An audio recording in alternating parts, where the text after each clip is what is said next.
All right. Shalom, everybody, and welcome to the Yishai Fleischer Show.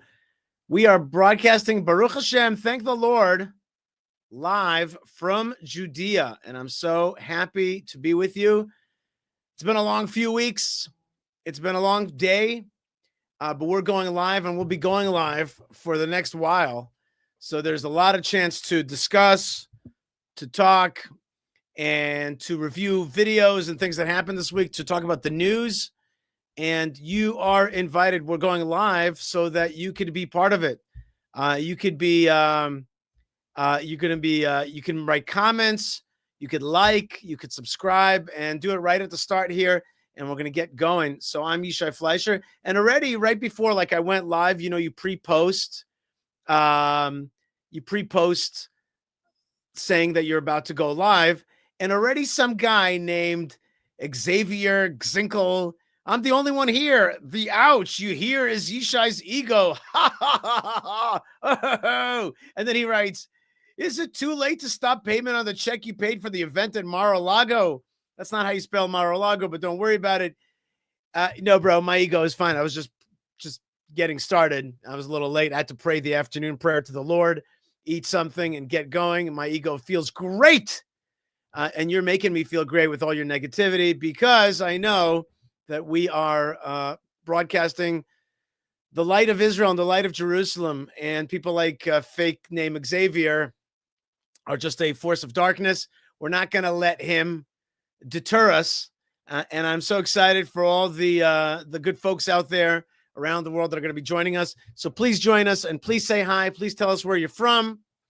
And let's get going. We got a lot of videos. I'll tell you the truth, too many videos to deal with, but let's do it. Before we go to the videos, I want to thank our team here. Yo is producing today, and so is Elazar, and they're making the show happen. So God bless you, everybody. Let's get to work. There's a lot to discuss. There's a lot of videos that I want to discuss with you and react to. So first, let's see if we can see how Bernie Sanders, senator from Vermont in the United States of America, what he thinks about Israel. This is important for us to set up our reaction to that. Let's take a look at what Bernie Sanders says about Israel. Mr. President. I recognize the senator from Vermont. Thank you very much. Mr.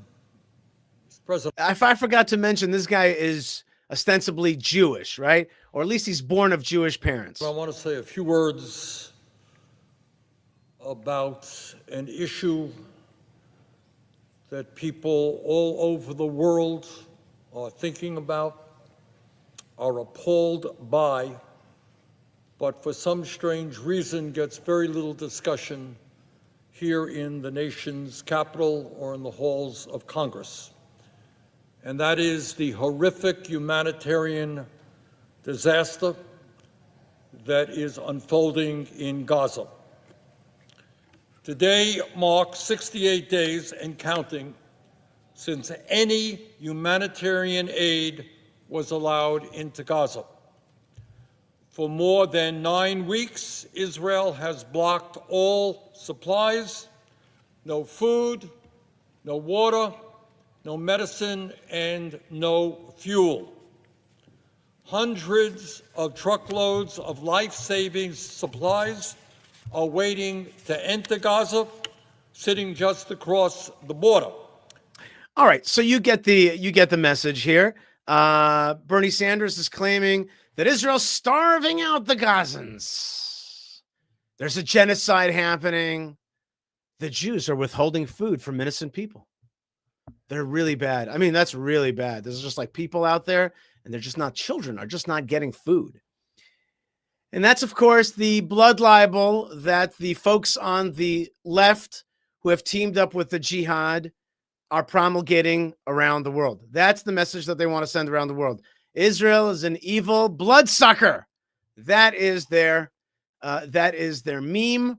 That is what this guy, Bernie Sanders, an ostensible Jew, as a Jew, right? Where he's like, as a Jew, I stand up here and say that Israel's evil and I align with myself with the so-called Palestinian cause.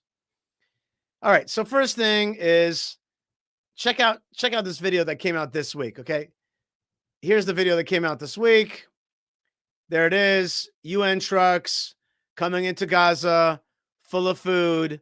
And this was sent by a group who was very upset about the fact that all this food is going into the hands of Hamas.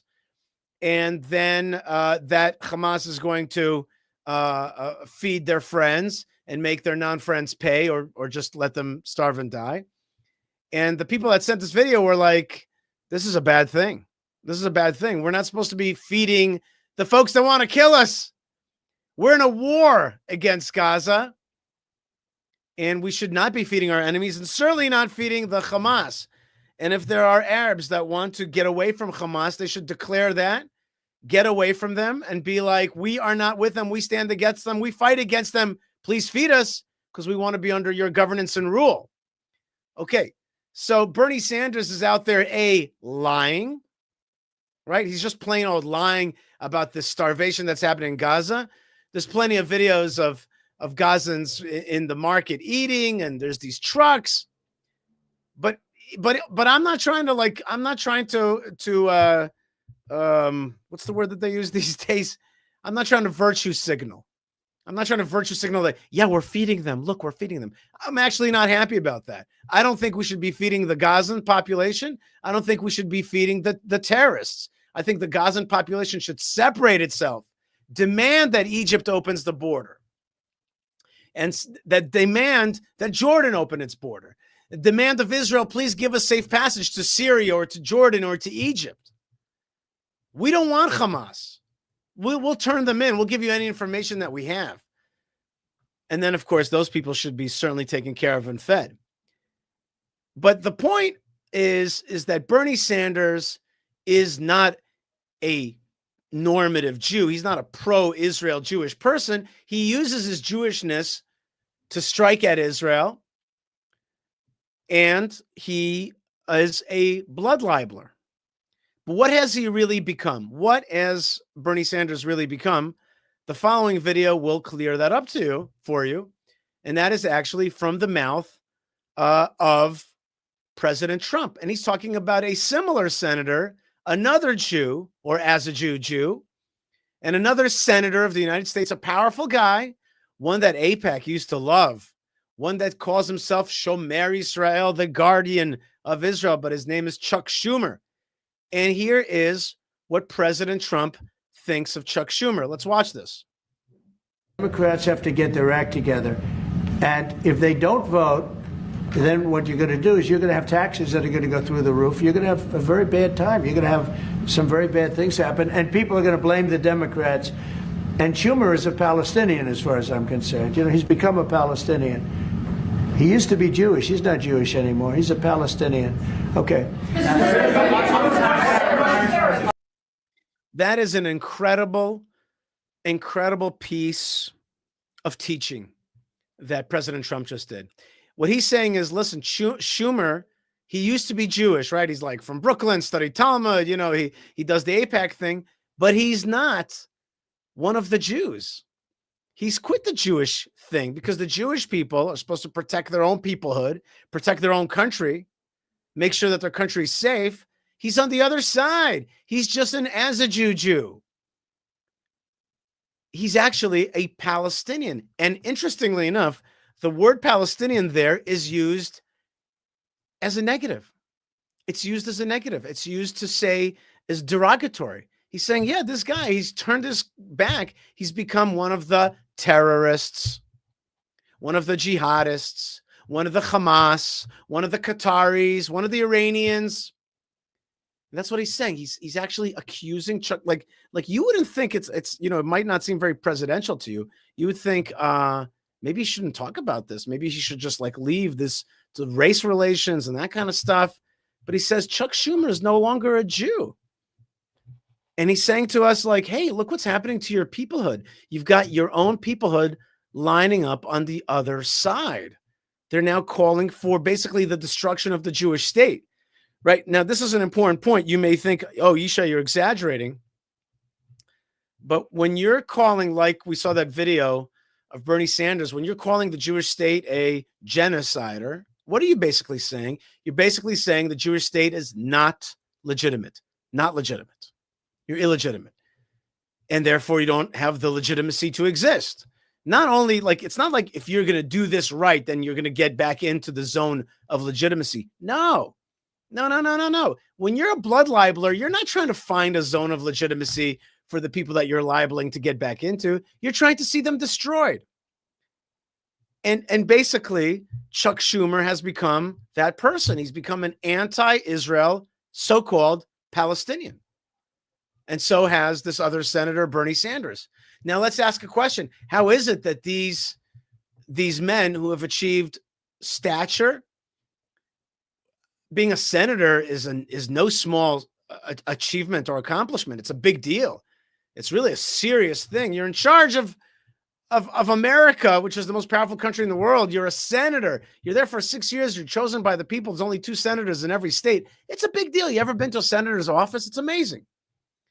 And these 2 Jewish boys have become anything but Jewish. They've become everything.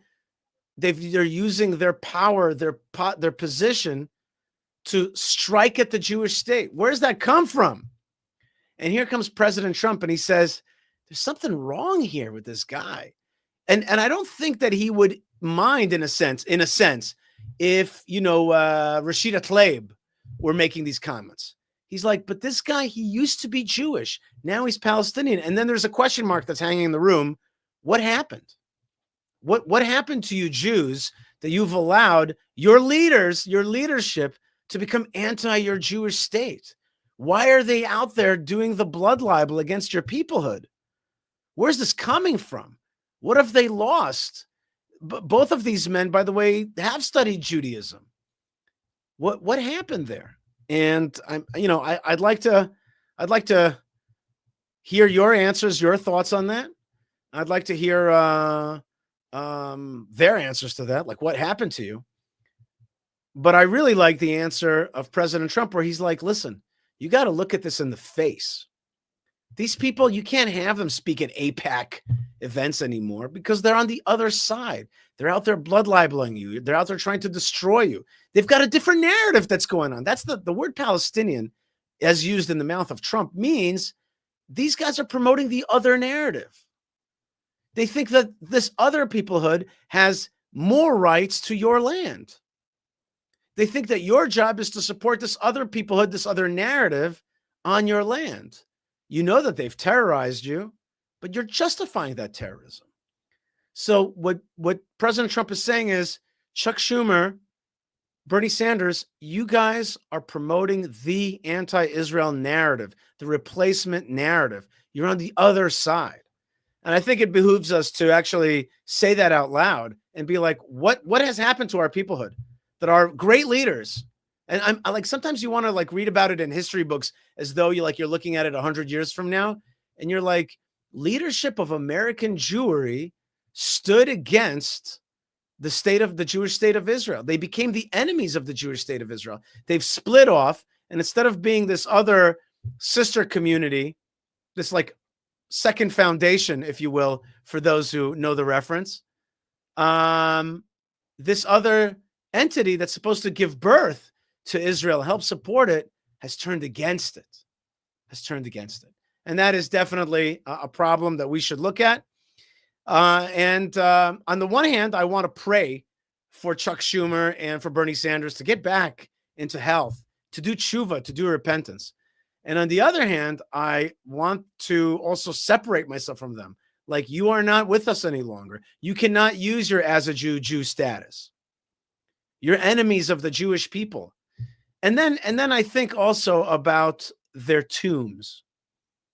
Because I lived for many years next to a cemetery, the Mount of Olives Cemetery. I lived really in the midst of it. And I walked past the cemetery every day through it.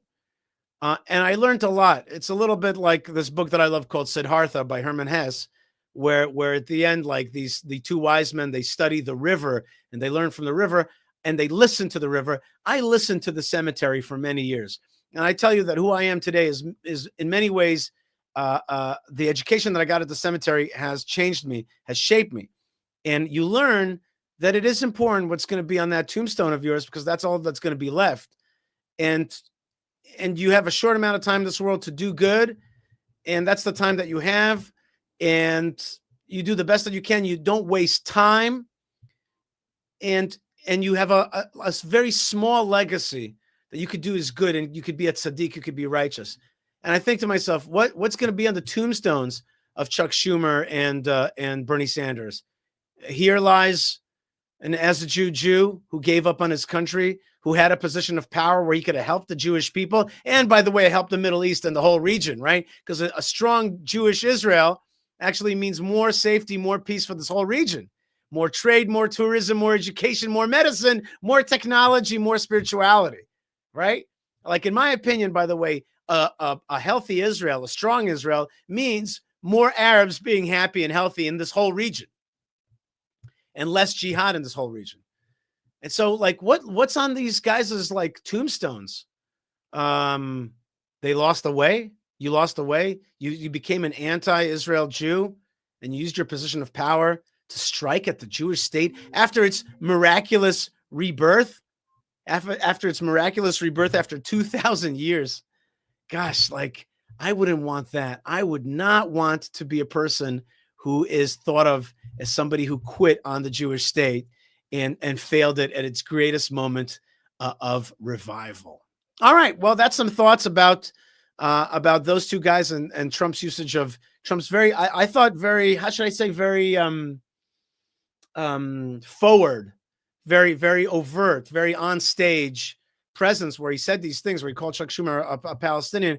I thought what he was basically saying is, Jews, you should do a little bit of a think out. And when I think about doing a Jewish think out, I think about Rabbi Mike Foyer, Rav Mike, who is one of the great teachers of the Jewish people and a teacher for me. And so I am so happy to have Rav Mike join us today to talk about a little bit of Torah, and also how we see politics through the lens of Torah and the lens of God's eyes. So Rav Mike Foyer, shalom and welcome. With an introduction like that, I'm not really sure what I can add. How you doing, Yishai? It's good to see you. You can add a lot. In fact, how about this? I saw that you were listening in on this rant that I did. So I'd love to hear your thoughts a little bit. And go ahead. You could be critical or whatever. You could. I only caught the end of it, but I can tell you this, is that history is a passion of mine, as you know. And there have been a few instances in the history of our exile where the Jewish people split along lines of another nation's struggles, and they never end well.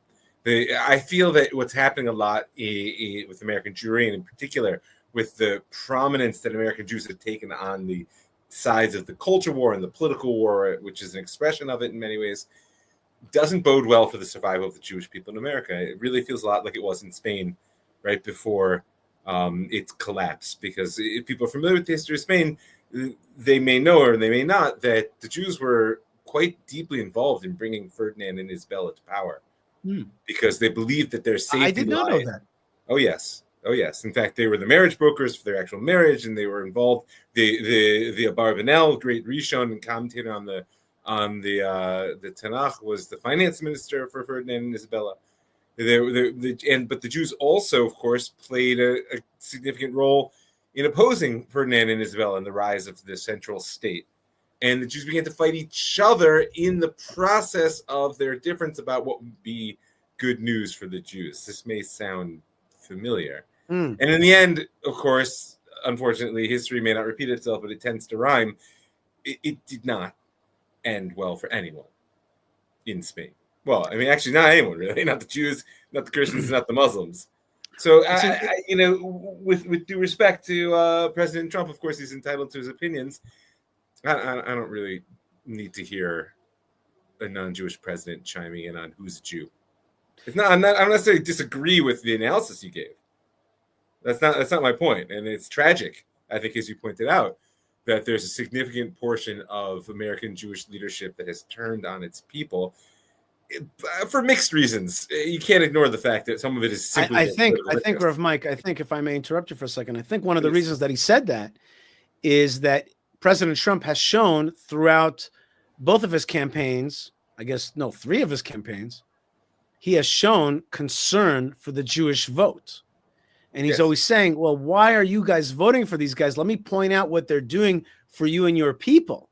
And he is challenging the Jewish linkage with the Democratic Party. And that's also a huge funding linkage. Oh, yeah. And he's challenging and he's saying to them, like, why are you guys with this guy? He like hates your peoplehood. So he has a stake in the game. Oh, no question. And as you're pointing out, the largest, as I think, if I'm not mistaken, the largest single donor to Trump is also a Jew. Right. And so this is exactly my point, is that the Jews are fighting each other, as we unfortunately tend to do. And we're doing it within the context of a foreign nation's intense cultural and power struggle. And it's not good news. Mm-hmm. Again, like I said, I don't necessarily disagree with your analysis. I just think that there's nothing good that will come from lauding a non-Jewish president who has his own interests at heart. And the thing that I see about President Trump is all he cares about is himself. It's not that he doesn't have good ideas and he's not pursuing things, but as soon as anyone's interests diverge from his own, he's not interested. And so there are certain Jews whose interests align with his, and he sees those as the useful, good Jews. The real Jews. But isn't that really politics at the end? Isn't interests aligning the right thing? There's not only that, he's surrounded by a team who really believes in the interests of Israel and the Jewish people, maybe for their own sakes. Well, right? I guess the next few weeks will tell us if that's true. Well, that's a great point, and we can dive into that a little bit. On the one hand, I think, and I'm glad you're bringing this up. On the one hand, President Trump seems to be cozying up with Qatar, and Qatar is, and I couldn't believe if this was like real or not, but they're gifting him a $400 million jet, a flying palace. Now, that does not seem to me to be like in law. You would recuse yourself. You would be like, I can't accept this gift, and that's that's weird stuff. And Qatar is the founder. It's weird, but it's Qatar's shita. That's how they work. Right. That's how they work. And at the same time, they are also the people that are the parents and the funders of Al Jazeera, which is a strongly anti-American, anti-Israel, pro-Hamas mouthpiece around the world teaching jihad. So there's definitely a conflict of interest there. No doubt about it. There's been some signals from the White House that they're interested in some kind of deal with Iran, where Iran will be allowed some nuclear enrichment, and Israel is screaming bloody murder, especially Prime Minister Netanyahu, whose lifelong passion has been to fight the Iranian nuclear bomb.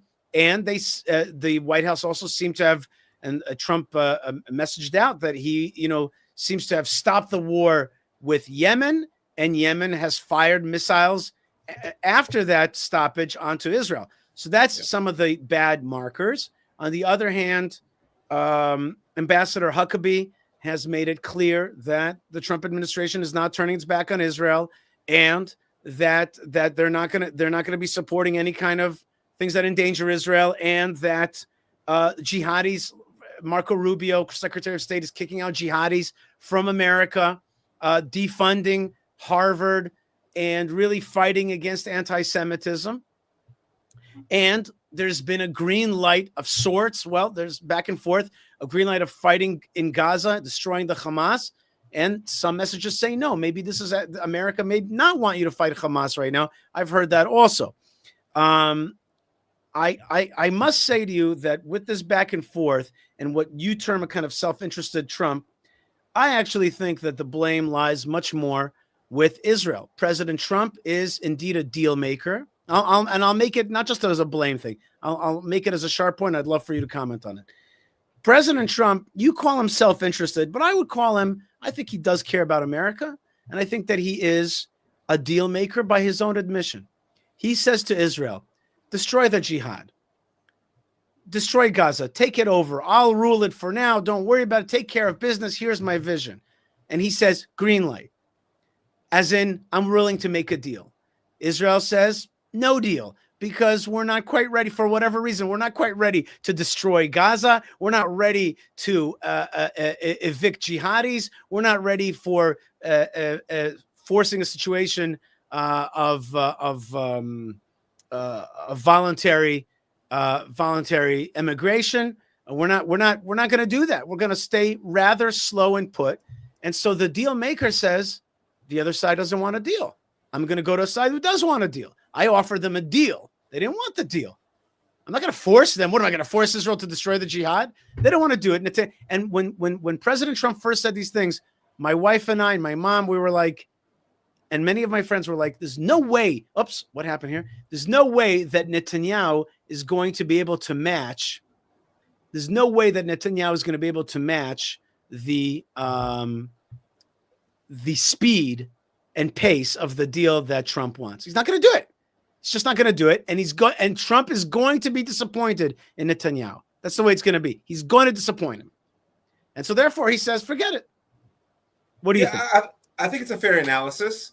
And I think that we cannot quickly forget the lesson that we learned the hard way at the end of the Biden administration is that we need to figure out what's right for us and pursue what's right for us.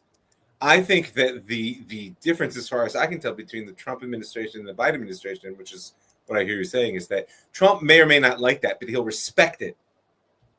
If we know what we want and we pursue it, it may not be in his interest, but whereas the Biden administration was horrified if we didn't simply do what they wanted.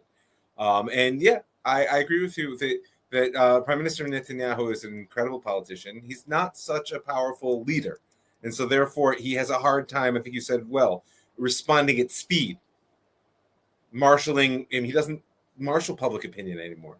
And it's something I find personally very painful in the current situation. I actually think, and I've never been a huge fan of his, I think he's done an incredible job, to be honest with you, in the last 2 years of leading under intensely difficult circumstances. But he doesn't have that ability to gather people's spirit. And that's what we need right now. We need the national spirit to be summoned and gathered. It's happening on the battlefield. I know from my friends and children that are fighting. There's an incredible spirit, but the political spirit, the social spirit, is still very divisive. Mm-hmm. So I don't disagree with you. And frankly, I'm not so sure who would do better. And I'm very hesitant to even say things like this because, like, who am I? I mean, the pressures and the decisions that need to be made. Nonetheless, it's a certain responsibility I think we all have as citizens just to think about these questions. To me, there's an almost messianic element in what's happening here. And I don't just mean like almost the blatantly sort of like whole world beginning to roll around our questions. And I just mean simply the message that we have no one to rely on other than a Kodesh Baruch Hu, which doesn't mean religious fatalism. Wait, say that in English as well, please. We have no one to rely upon other than God. And I don't mean religious fatalism, God forbid, that we should just throw up our hands and say God will take care. That's not how the Jews roll, at least not how we're meant to. But meaning we need to act with confidence, even though we don't understand how, in a logical, analytical sense, we could succeed. For instance, conquering Gaza.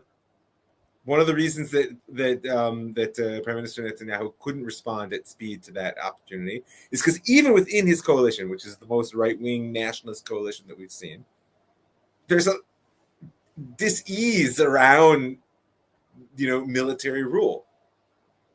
Well, wait 1 second. So this is very important. What you said just now is so important. I talked about it last week's show, but I want to touch on it again. Mm-hmm. You just said right now there's a dis-ease in Israel about military rule. I have identified that one of the problems that the Jewish people have is what I call ghetto mentality. Now, I'm not trying to use that as an ad hominem. There's a point in why I'm using this terminology. I find that one of the biggest obstacles to Israel's proper trajectory is this ghetto mentality, which the ghetto-ness is that I don't want to rule any other people. I don't want to be big. I want to live in my enclosed ghetto/shtetl. I'm happy with that. Bring me back to a certain kind of bourgeois, a mall that I could shop in my ghetto, and I'm happy. Jews have lived in ghettos and in neighborhoods and continue to live in ghettos and neighborhoods throughout the whole diaspora. And we are not able to, there's some kind of emotional blockage. You said it. There's a distaste in ruling. The way that it's phrased in Israel, when you speak to Israelis, you say to them, we got to do this and this. And they go, but we shouldn't rule another people. We don't want to rule another people. And I always say to them, Why not? All countries that are powers rule other nations. Everybody around us, the Egyptians, the Turks, Syria, forget about it. It's a whole hodgepodge. But the point is that these The countries, Hashemites. the whole thing is ruling other peoples. That's basically what a semi-powerful country and certainly a powerful country is. I agree You with can't you, be a and little. I think it's actually even They worse. think they're the Vatican. You know what I mean? They're like Well, I think little- it's even worse because I think there's a deep core within us that doesn't even want to rule ourselves. And I think that's one of the reasons that one of the sort of basic tenets of classic political Zionism was to find a great power patron. Right. We like being a client state because on some level, it's an offloading of the responsibility. Sovereignty, really, malchut, because with all the translations of sovereignty that get used, ribonut, and malchut, kingship.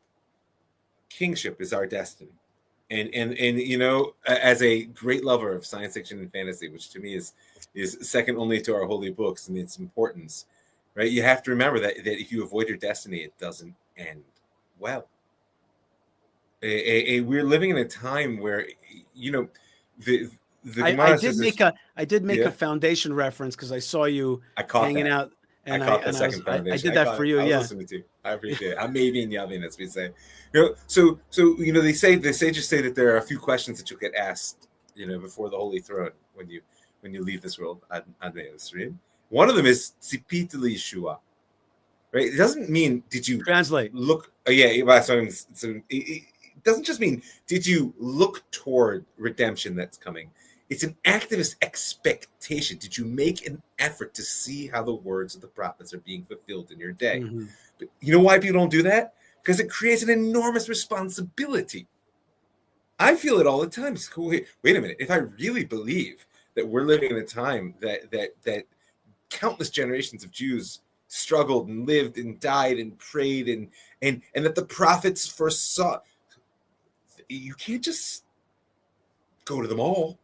I mean, on one hand, life goes on, and you got a job, you got a mortgage, and kids, and like that doesn't stop, and it's a beautiful thing. Don't get me wrong, but there's something much greater happening, and I think that one of the challenges that we face today, you use the word bourgeois, and I feel that as a deep guilt in myself, having grown up in the suburbs and in a much less luxurious fashion, recreated a bit of a suburban life for myself here.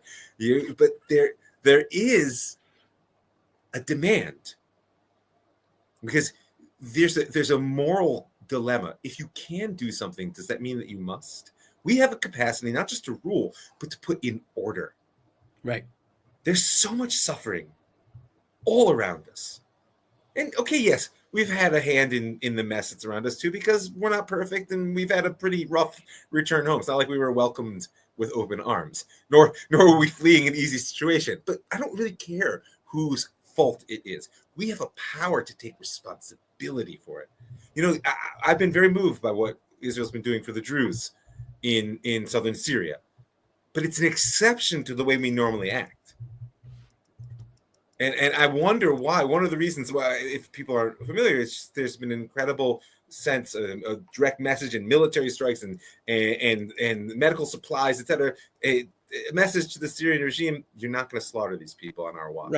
Right. And I think part of it is because the Druze play such a, I mean, numerically small, but sort of morally and almost like, you know, spiritually important role within the army. There's a spirit that they infuse, and I think that there is a feeling amongst the Israeli populace. This we cannot allow to happen. I wish we were more ready to take that type of responsibility.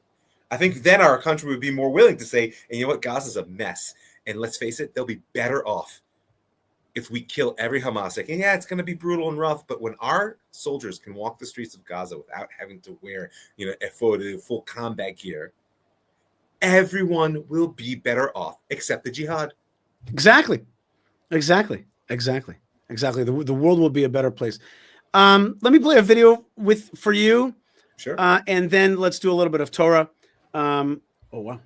Time is going by in our live show today. We're having so much fun here today. Happens. And there's people from all over the world, Rav Mike, people from all over the world. Maybe our great crew can put up just a few comments of where people are from. Hello, y'all from Texas, says Diana Brit's son. Shalom, Diana. God bless you. And Henrietta says shalom from Canada. And shalom from Rotterdam in the Netherlands. And Peter says good morning from New Zealand. Isn't that amazing? I love to see this. From Ethiopia, from Addis Ababa. I just love to see us. Mary says, blessings, protection, and peace unto you, the IDF and all of Israel. Prayers for the peace of Jerusalem from South Carolina. Okay, thank you very much. That's great. That's a great list there. You know, I'm out of nowhere. I'm throwing out a question to you. New Pope in the Vatican, and I was at a hotel, chilling a little bit after my huge trip with Minister Ben-Gvir. And I usually wouldn't see this, but I saw this whole kind of convocation, and they had a conclave. Sorry, I love that. I love political words or words that belong to certain sects. Like I find that one thing I like about Catholicism, they have a whole world of words, their own. I'll words. have total Pope envy. Are you kidding me? Like it would be so great to have that type of institutional integrity that all the Jews look to one guy. Well, I just like that nice kippah. He got that nice red beanie. I can get you one of those at a bar mitzvah. The satin right. kippah. Come on, Yishai, you've just been in Israel too long. Next time you're in the States, just ask somebody for a red satin kippah. I don't know if people know that, but the white smoke, that's like an idiom in Hebrew. It's like, I'll put you guys together until there's white smoke that comes out. It's weird. It's like weird. Yeah, it's weird. It really is. Think about it. What do you think? Like, did you have any thoughts about the Pope getting elected in Rome there? I mean, I don't wait. I gotta tell you one more thing about that. I'm watching the TV with Malka, and she goes to me, "Oh, he looks like a real baseball lover. He's an American. He's a real baseball lover." I'm like, "What are you talking about? Where would you even get that sense?" What? She's like, "Yeah, he looks like a baseball lover." Next thing, they're like, "He's a big baseball fan." I'm like, "How did you know that? How did you?" She's like, "Well, you just look like a baseball guy to me." It's Chochmah of Partsuf, right? Yeah, that wisdom of reading the face. Yeah. I mean, to be frank, I don't really know so much about the inner politics of the Catholic Church or this Pope. But I think there's always an incredible opportunity anytime a person is lifted up to a position of authority to use that platform to do good in the world. And I guess that we'll have to wait and see what good there is to be done. And with all the bad blood that exists between Am Yisrael and the Catholic Church, and there's a river of it, there is, I'll say it in the positive, I don't know how to say it. We should not be so quick to dismiss the leader of a group of people who believe in God. Right. You're totally we have right. some profound differences, and like I said, there's a history, that backstory that just doesn't bear recollection. Nonetheless, if we look forward in the world, our mission is to return the Spirit of God to Zion, to Israel, but to the world as a whole. And so, therefore, I think it's an important bridge to be made, turning toward a person who's obviously devoted his entire life to serving God. I mean, obviously politics and et cetera. I'm not a naive person, but he could, if he made it this far, he probably could have been a politician in a secular world as well. And that's not what he chose. And the life of the Catholic clergy is nothing if not demanding. So therefore, you're dealing with a person who I'm just assuming has sacrificed tremendously to be where it is. The previous Pope was South American and lined up with a more left-leaning, anti-America, certainly anti-Israel, pro-Palestinian, and then Global pro South. All the what's that? Global South. That's right, Global South. That's right. And that had a negative impact. That has a negative impact. Yeah, I mean, listen, the platform, like I said, is never neutral. But I think that it's a time for engagement on our behalf. And it's also, this goes, I mean, it's a offshoot of a similar problem. If we don't, as people, don't want to rule, then all the more so as a people, we don't want to assert the holiness and importance of Torah. Okay. We'll speak about it with each other in small groups, but to turn to the Pope and say, listen, we've got things we can teach you about God and creation, which we should be doing. Not as an obnoxious, tell you. But I would say it a little bit differently. I like the way you said it before, which is, or I'll expound on what I thought about how you said it before, which is we're living in a time where there are new lines being drawn.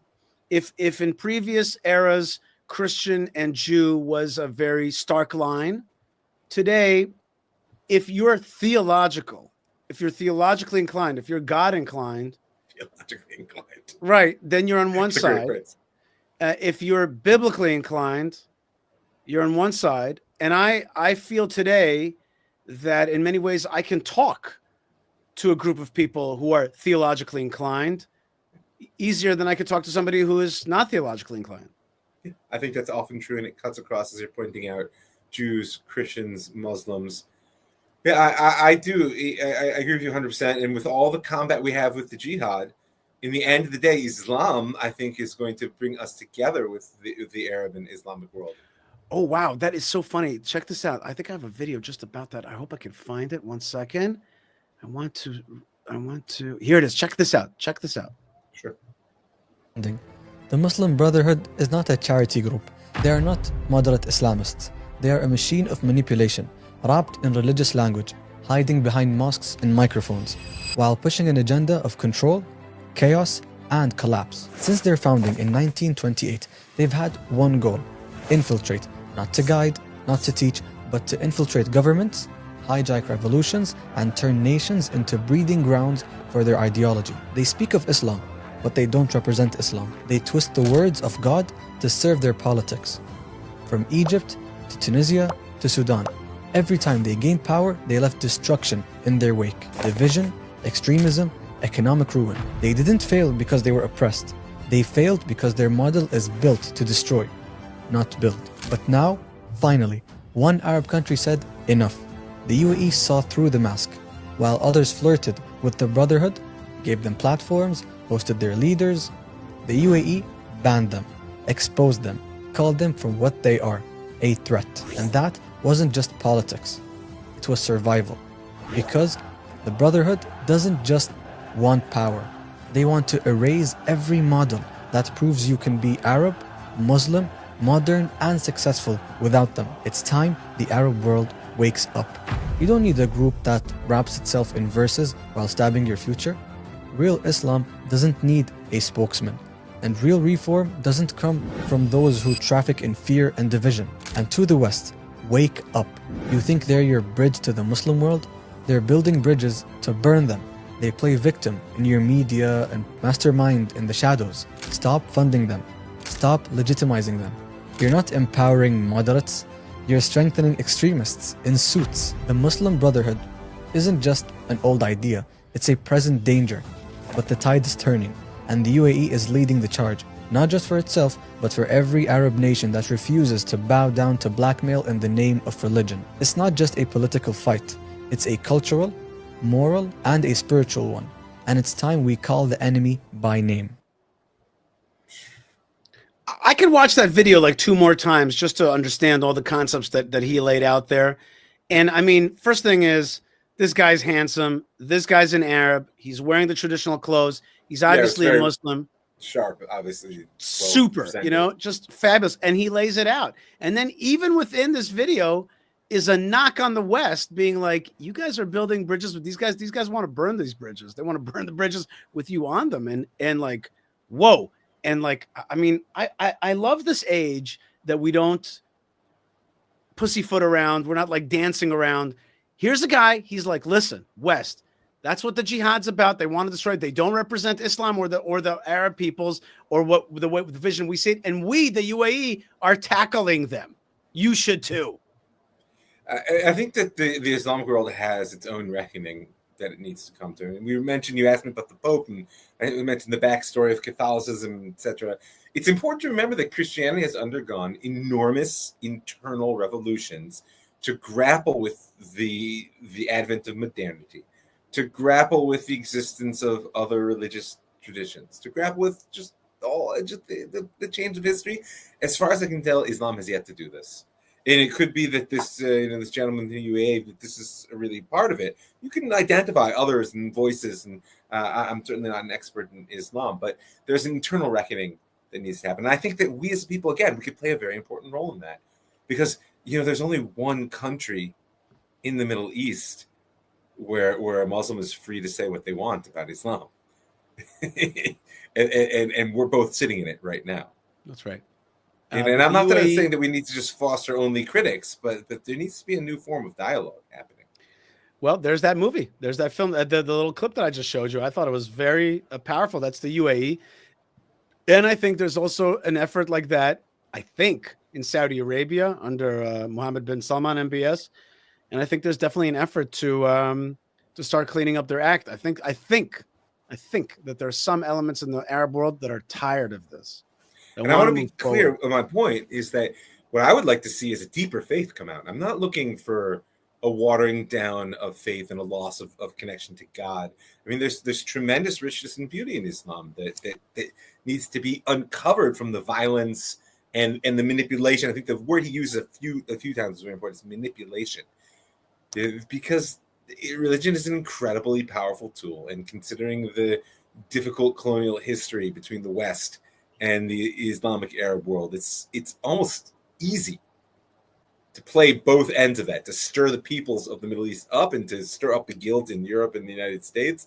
And that's a deadly combination. Okay, let's shift gears. We just have a few more minutes. And I wanted, as I look out the window, I see that darkness has set onto the land of Israel. And therefore, a new day has arrived. And that new day is also a Jewish holiday, which is Pesach Sheni, second Passover, a biblical holiday, 1 month exactly after Passover, set out by Hashem, by God, after Jews asked Moses, saying, we were spiritually unclean, impure. We could not take part of the Paschal sacrifice, and we'd like another chance, please. And so Moses turned to God, dialed in, and God said, that's a really nice request. I like that. I like when Jews say, give me more, and brought down this holiday. This is a holiday requested. This is a biblical holiday requested by the Jewish people, and so received. So it's a very special day in the Jewish calendar. There's no other holiday that's like this, where it's like, can we please have a holiday? Yes. Here's your holiday. There's certainly no other biblical holiday. We could make some argument about Purim, as there's some similarities there. But what you're pointing out, I think, is one of the most important aspects of the very idea of mitzvot that underlie Torah, that there are commandments. I had this discussion with my son the other day about davening, about prayer. It's very natural to say, I have to pray. Jews pray 3 times a day. There's a structure, there's an order. It's based on an obligation. It's very natural to say, I have to pray. But I pointed out to him, you also want to train yourself to say, I get to pray. And the two go together, because the structure of obligation is what creates the space in a very busy life where you are able to access that relationship. And that's what the story of Pesach Sheni is, to me, is people who didn't want to lose out on an opportunity for relationship, especially because, of course, Pesach itself is the national covenant. It's not just some other day that you'd miss in the calendar. It's the opportunity to really deeply celebrate the fact that God chose us from all the people, brought us out from slavery to be his servants. That's a inconceivable depth of relationship. So this is a request that we don't want to miss out. We don't want to miss out. We don't want to lose the opportunity to be intimate with you, God. And I like to think of it as also the holiday where we say to God, we want more. We ask you for more. And we ask him for more when we choose to live in the land of Israel. We ask him more when we say we want to wear the tchelet string, the blue string, on our fringes, on our 4-quarter garments. We ask him for more when we say we want to go to the Temple Mount. It's a yearning for more. It's a yearning for greater relationship. And that's so important. Rav Mike Foyer, there are things that you offer folks out there where people can avail themselves of your wisdom in their personal lives. Let me know about that. How does that work? Well, you can go to ravmike.com. You'll see all the things I do. Spiritual counseling and my content consulting. Right now, big project that, please God, the launch is coming of the 7 paths of the Jewish hero's journey. It's going to be a video course. It's going to be probably a weekly online course. I haven't made that decision fully. You can go to jewishheroism.com and you can see the very beginnings of that coming out. I'm super excited. The world needs more Jewish heroism, and I've set myself to the mission of finding the tools in Torah that can really make it possible, what I think of as the Torah's heroic face, and try to make it available to the world. Amen. Okay. So more Torah heroism, but also more personal spiritual guidance that people can reach out to you. Thank you very much for being with us, Rav Mike Thanks for having Foyer, me. and that's ravmike.com. Is that right? That is true. Very good. God bless Take you care, and Yishai. happy second Pesach. Enjoy that matzah tonight. God We eat bless. You have a matzah. good crunch. That's right. Matzah's going to make some. No, actually, Matzah's going to make it into matzah brai, which is, soft matzah is going to be good. All right, Rav Mike, thank you so much for being with us and happy holiday. God bless you. All the Shavua best. Tov. All right, folks, that was Rav Mike Foyer. And let's go, team. Let's see some of those comments in the meantime. Before we have our next guest, let's go to some of those comments. If you guys want to put up some of those good folks from around the world that are giving us loving and relationship building. Shauna Brennan says, we still need to be praying for the hostages. Amen. Absolutely. Of course, we have to be praying for the hostages. But we have to be praying for them through the consciousness of Jewish strength and not to give up to the bad guys and give them terrorists that they could use to make more hostages and do more terror in the Jewish people. So let's pray for the hostages, but let's not become ninnies who give away murderers and put them back, release them back into society, because that's just plain dumb. Okay, I hope I made that clear. Next comment. Aaron Applebound says, Stephen Eisenberg, the Al-Aqsa Mosque is a place of jihadism. It's like the wells that the Philistines destroyed during the days of Isaac. They stuffed up the wells, and the Temple Mount is a place of a well of light from Jerusalem, of Torah consciousness. And yes, that is blocked up right now. You're right. It's a type of cataract, and it needs to be worked out so that somehow the third temple will shine the light of Jerusalem to the world. All right. Ali Reza says, love from Iran.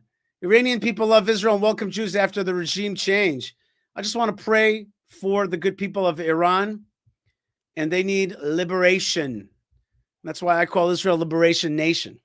They definitely need liberation out there. That's for sure. All right. Any other comments for now? If not, let's get the next guest ready. In the meantime, let's see what video we could play from this week. There's so much stuff out there.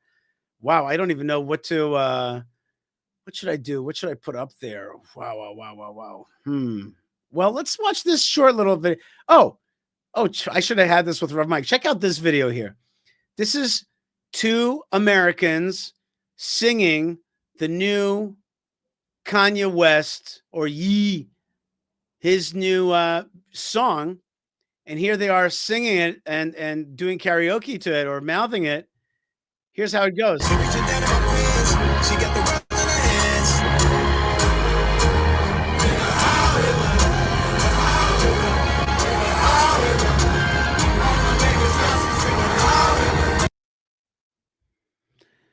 So the song is Heil Hitler, and there's American young folks thinking that's really cool, and they're doing the whole the salute, the Nazi salute.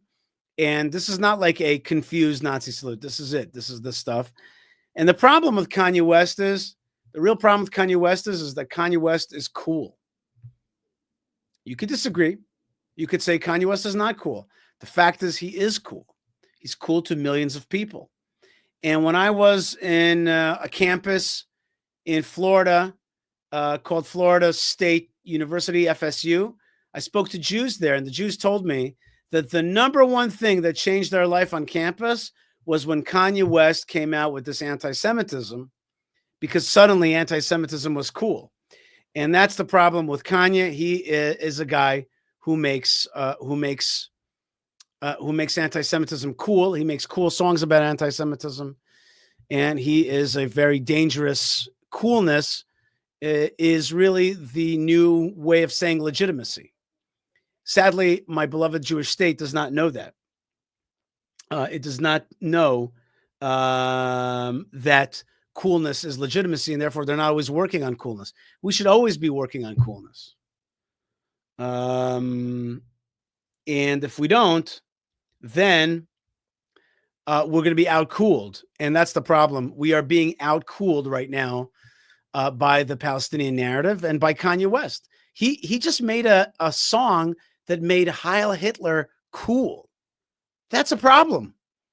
That's really a problem. And when you're not fighting on the level of cool and you're fighting only on the level of like well, this international organization thinks that we are within the boundaries of international law. If you're talking like that, but you're not talking to young people, if you're not making sure that your brand, Israel, the Bible, Jerusalem, the IDF, if you're not making sure that those brands are cool, if we've been outmaneuvered in the realm of cool, and we think that we're going to be able to fight the narrative war, we think that we're going to have legitimacy, we're not. And that legitimacy is fought amongst millions of young people, amongst millions of TikTok followers, and thousands of accounts that make Israel look very uncool. One of the places that you really see where Israel has suffered in the battle for cool is campus. And campus in America, I have to say that I'm not sure that Israel is that cool. And certainly not a lot of people, not the majority of people on some of the most influential campuses think that Israel's cool. The narrative is against us. It's against the Jewish state. And we're on the wrong side of cool. We're kind of uncool. We've been branded, our coolness, whatever. We're like, Jerusalem, light to the world. Torah, the IDF is fighting back, and the Jewish people are the indigenous people. All that has been overshadowed by a kind of narrative that we're colonialists, white colonial occupiers, occupation. They've got these buzzwords, occupation, colonialism, apartheid. And they also have slogans and chants, endless amount of chants. Free, free, free Palestine. It's always, always there in your mind. And it's like, it's catchy and it's cool. And they got the gear, right? And they got the watermelon, and they got this Muslim clothing, this Palestinian kind of coloration. And Israel doesn't have that on campus. And so we are a little bit at a disadvantage right now. We're fighting asymmetrically to capture cool. And I'm not so sure that our leadership understands the battle for cool. I don't think they really understand that. Columbia University faced yet another slide into anti-Israel protests. Let's see if I could call up that video that I saw of what's happening on Columbia campus this year, in the last few days, not last year, this year. Let's check that out. News on the campus of Columbia University. Good evening. I'm Natasha Berman. And I'm Steve Lacey. Take a look at this video. Dozens of pro-Palestinian protesters arrested after the university says they forced their way into Butler Library, interrupting students studying for exams. The mayor's office saying Columbia asked the NYPD to remove the demonstrators. Of course, this brings back memories of last spring's protests on campus at Columbia. Fox 8's Linda Schmidt covered those extensively and is back out live at Columbia tonight with the latest on these protests and the arrests that have been made. Linda. That's right, and here we go again. First of all, good evening to both of you. The NYPD telling me tonight that at least 75 protesters were arrested here tonight. Now, the acting president of Columbia University saying she had no choice but to call in the NYPD because the takeover here at Butler Library, right here behind me, one of the rooms, it got violent. And the university believes that many of the people in that group, many of those people are not even students. Go ahead, take a look at this video here, because this is some of the stuff that was posted on X today. Actual students, they were trying to study inside the library, and they posted these videos on X. Now, one of the students that I spoke with by phone telling us that she was terrified. About 100 anti-Israel, pro-Palestinian protesters stormed the library on campus late this afternoon, and then just outside the building, some students, actual students, clashed with the protesters. Now, initially, the university's newly formed public safety team of officers tried to handle the situation. They arrested 3 of the protesters, but 2 of the officers ended up getting injured. Columbia's acting president then called in the NYPD, the department's strategic response group, in riot gear, moved in, and within a short amount of time arrested at least 75 protesters who had refused to leave, all of them wearing masks. All right. So on the one hand, we see here that these some of these students or outside protesters are arrested. They're riot police got them, and so order was restored. The library's back in, and victory for the university. But what about a victory for cool? like those images of those guys being handcuffed or, they have the plastic cuffs around the zip ties. Like, who wins in cool? Is Israel cool? Israel's seen as a little bit afraid. Jewish students are afraid. These guys are macho. They're strong. They're fighting for justice, and they're getting arrested for it. There's something strong about that. Well, I need to turn to somebody who's more of an expert than me on what's going on campus. And there's a guy who is very cool. He is one of the coolest dudes out there. His name is Shabbos Kestenbaum. He's so cool that he's got a great cool name. And he's a student activist and elite plaintiff against Harvard University, alleging pervasive and systemic anti-Semitism. He's a regular contributor now on national media, has testified multiple times in front of Congress, as well as the Israeli Knesset, and now is lecturing internationally on Jewish communal issues. Shabbos Kestenbaum, welcome to the program. Thank you so much for joining us. Thanks for having me. I've never been called cool before, so I appreciate it.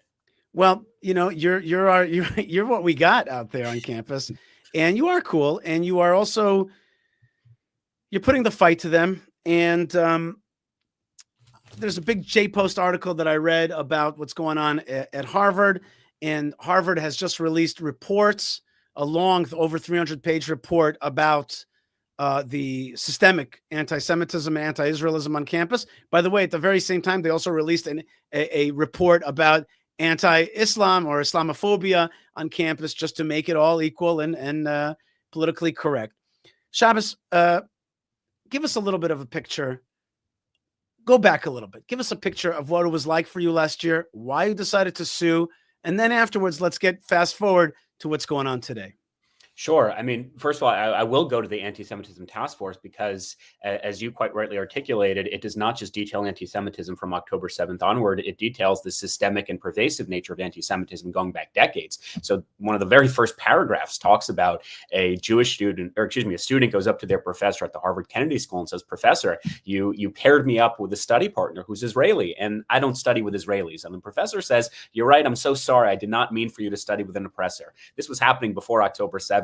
There were classes that I took part in at the Religion and Public Life Department at Harvard. I studied religion and politics, where professors quite openly stated that their goal is to de-Zionize Jews. They had the goal of taking Jews to what they called Palestine, which was really Ben Yehuda Street, and they pretended it was occupied, and showing them how their efforts of trying to rebuild or build a state of Israel in the 21st century have really made them the oppressors that they were once victimized by. The IOF, the Israeli occupying forces, have become the Nazis that we once were escaping from. So I can really... I never heard of that term, de-Zionized Jews. Can I just ask you a parenthetical question? Why are they so good with words? Why are they so good with coming up with slogans, words, chants? Like, why are they so fast in that? And I always find that we're like reacting. I like words, and I'm sure you like words. You're great at words. Why are we always behind so much on words? You're right. Not only are we behind in terms of words and sloganeering, we're also behind in the sense of everything we do is reactionary. We're defensive. We simply respond to arguments as opposed to making the arguments ourselves. And the other side has done this quite well. They have taken the narrative. They control the narrative. And the Jewish people, the state of Israel, many students, Jewish students on college campuses, unfortunately, we don't actually know how to control the narrative. We don't know how to say that, hang on, the issue is not Israel bombing Gaza. The issue is Gaza electing a terrorist organization that raped, mutilated, and beheaded 1,200 Israeli civilians and still hold citizens hostage, including American citizens. So we need to not be on the defensive. We need to be on the offense, because it is the other side that need to defend the fact that they are supporting a dictatorial, tyrannical regime that throws gay people off of roofs. So how do they get so good at this? Well, wait a minute. Is that what we're offensive about? We're offensive about their badness? Or are we offensive about the awesome, miraculous, historically accurate, world-changing and world-correcting event of the birth of the Jewish state?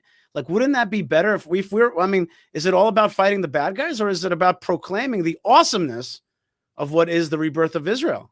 I think it's both. I think certainly what you're touching upon is incredibly important. The fact of the matter is that Israel currently is what the pro-Hamas students want a Palestinian state to be. When they talk about, oh, we want a democratic state from the river to the sea, that's what we mean. And when we call for an intifada, we're really just talking about free elections. Israel literally has all of those things right now. When we talk about, oh, we want emancipation for the LGBTQ plus coalition, we want emancipation for women, Israel is all of those things. When they talk about decolonization, Israel is literally the greatest example of decolonization in modern human history. So all of the things that the intellectually challenged morons on Harvard's campus and Columbia's campus and elsewhere that they chant that they want a Palestinian state to be literally already exists. But because it is run, or it is a Jewish majority state, and because of their ingrained anti-Semitism, they can't and refuse to recognize that. So I think it's both. I think on the one hand, we need to paint them as the bad guys. We need to paint them as the ones who are causing the Palestinian people to live in absolute misery. They are the ones who are refusing to recognize and acknowledge that Hamas must be obliterated from the face of the earth.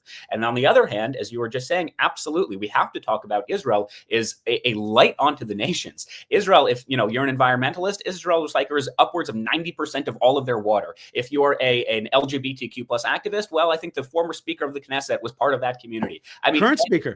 Current speaker. There you go. Anything that the far left, which I very much used to be a part of, so I know the arguments quite well, any argument that they possibly have, literally Israel is a living embodiment of the utopian society that they want to create. But as you said, we have really lost that argument, and we're simply responding to just dumb accusation after dumb accusation. No, Israel does not eat the organs of Palestinians, which is what Mohammed El-Kurd, who's frequently come to Harvard's campus, that is something that he genuinely has professed to be happening. So we need to stop entertaining the delusions of morons and instead go on the offense and talk about Israel, as you just said. Is this 21st century Western style democracy that does have the emancipation that you are looking for in an otherwise horrifically regressive region?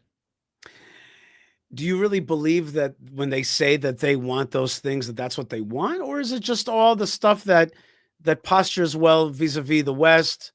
We just played a great video of a UAE speaker, and he's like, don't believe it when they tell you that they're trying to build bridges with the West. They're just trying to burn down those bridges. Like, don't believe the hype. The jihad wants submission and suppression. It doesn't really want these things that it speaks of. And then we also played earlier Bernie Sanders, an American Jew, and he's out there calling Israel an apartheidist. And not only that, he's putting out the blood libel that we're starving out Gaza, we're killing children. And we also played a video of President Trump saying, Chuck Schumer, he's become a Palestinian. And I don't think he meant that in a good way. He meant that in a derogatory way. He's like, you have lost your Jewish narrative. You are now working for the other side. What's going on with American Jewry? Shabbos, what's going on? First of all, if you want me to talk about just Chuck Schumer, you're going to have to invite me back for another hour-long podcast. So, look, we know that American Jewry historically has been quite assimilated. We know that American Jewry does not have the same distinct Jewish values that, let's say, a Jew in Israel does, because we are faced with a very secular society. So if you look at polling data, for example, we know that roughly 35% of American Jews voted for President Trump this past November. Now, that might seem like a pretty small amount. That's actually historically unheard of. That is the most votes a Republican nominee has gotten since Ronald Reagan. From Jews. Of Jews. And while that number is still historically high, it's quite low. And the reason, I believe, is because so much of American Judaism today, propagated by certain institutions and perhaps even synagogues or denominations, is simply an extension of one political ideology. It's an extension of one political party. It's not necessarily Jewish. It is a political party.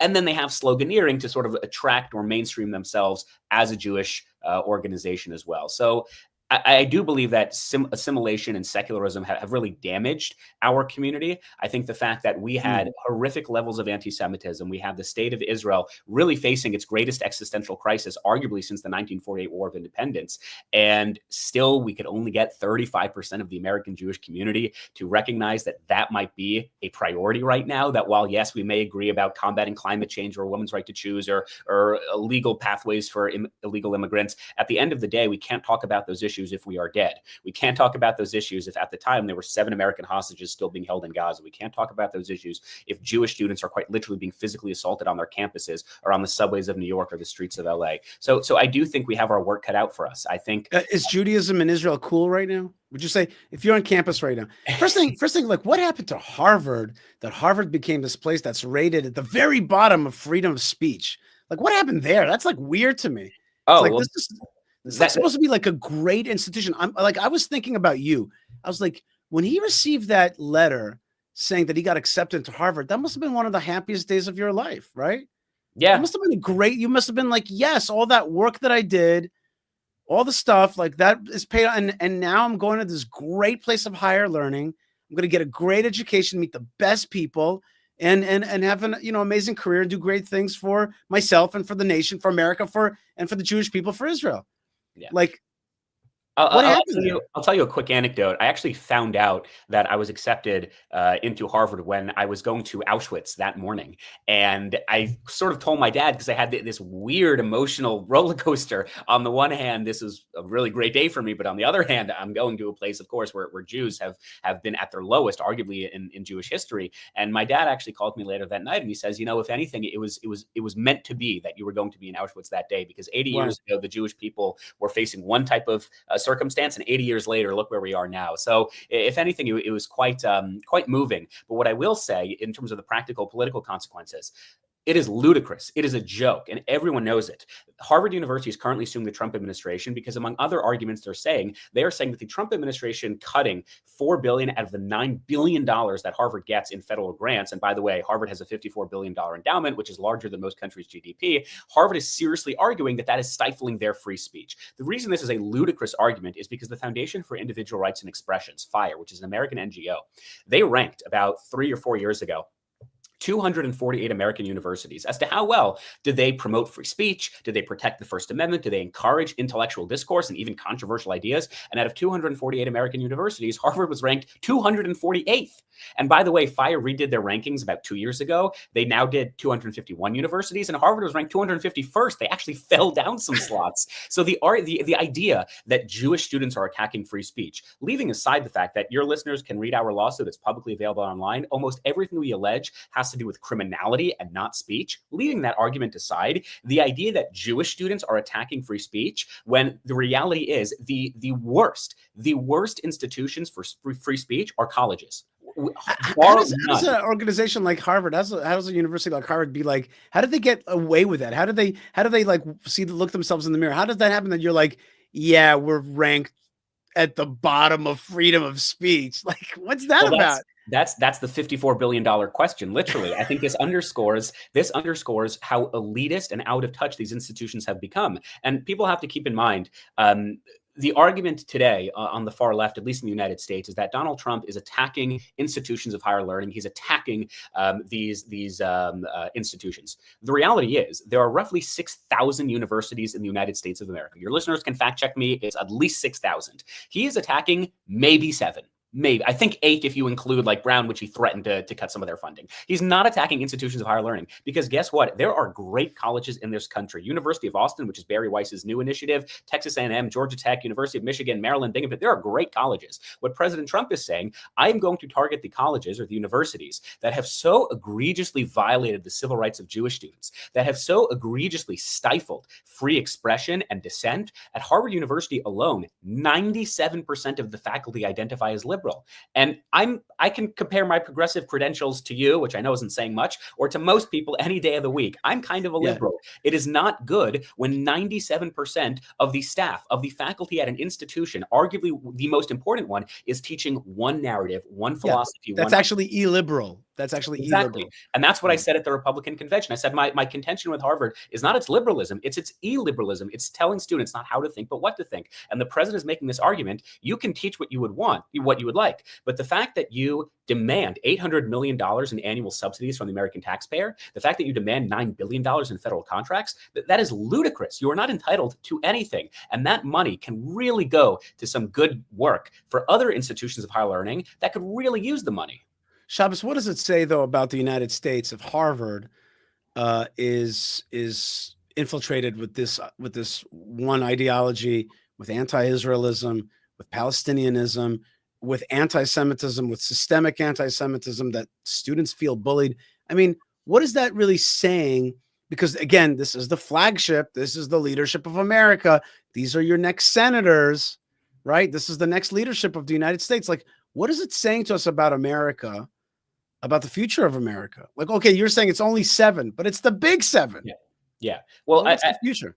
I think the problem is really animated by what you were saying earlier. It's because this Palestinianism, which is how Dr. Einat Wilf describes it, is such a pervasive ideology that has been able to sweep and poison and infect our allegedly brightest minds in our country.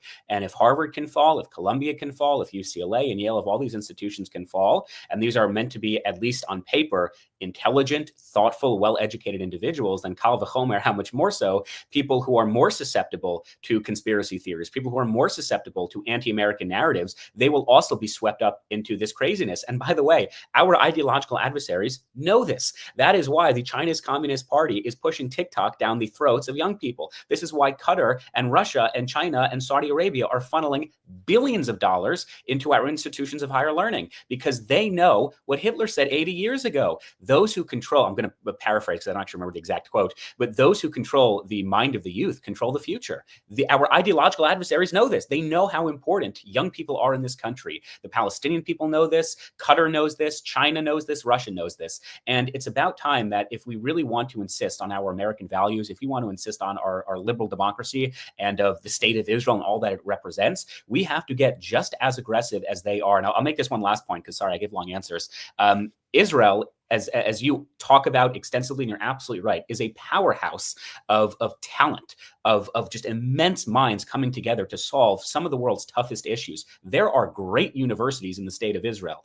And to me, it is a no-brainer that the state of Israel, or those colleges in the state of Israel, should be spending as much money as they can to recruit young Americans, young American Jews as well, to go to Israel. You've seen the craziness on your campuses since 10/7. Leave it behind. Go to a place where your talents will be utilized. Build up a place where there is a lot of innovation and creativity. Shabbos, I dare say that this idea that you're saying now is actually could be a great thing for you to be at the forefront of.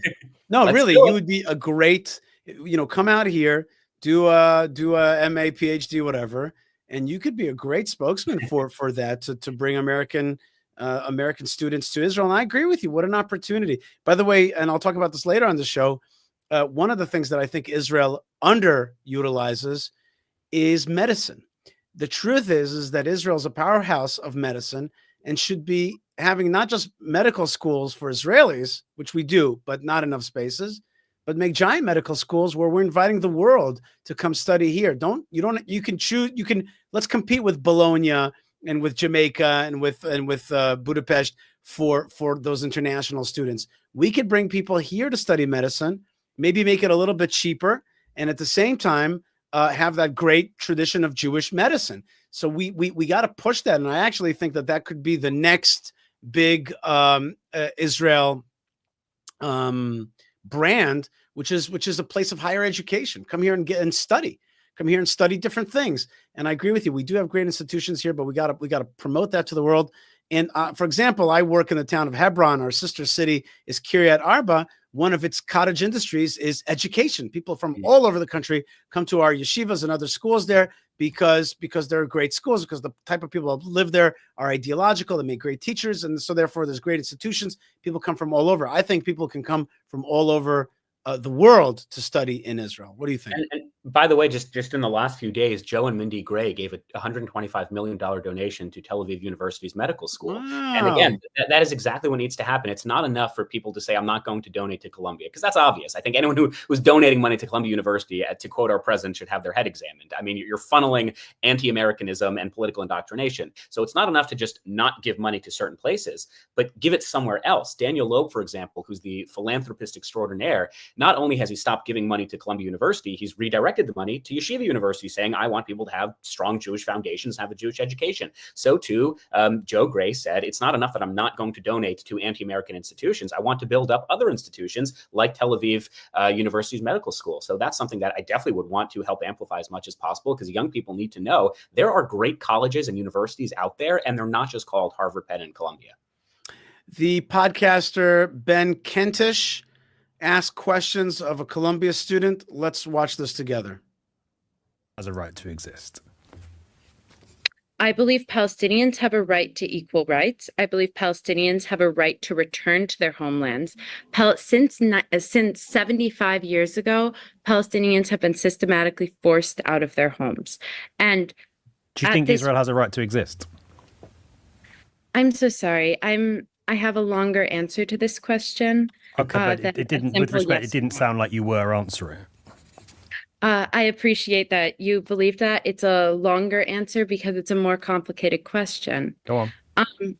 There's a difference between believing that Jewish individuals should be or have a right to be in Palestine and believing that Israel as a country should be allowed to continue what they're doing.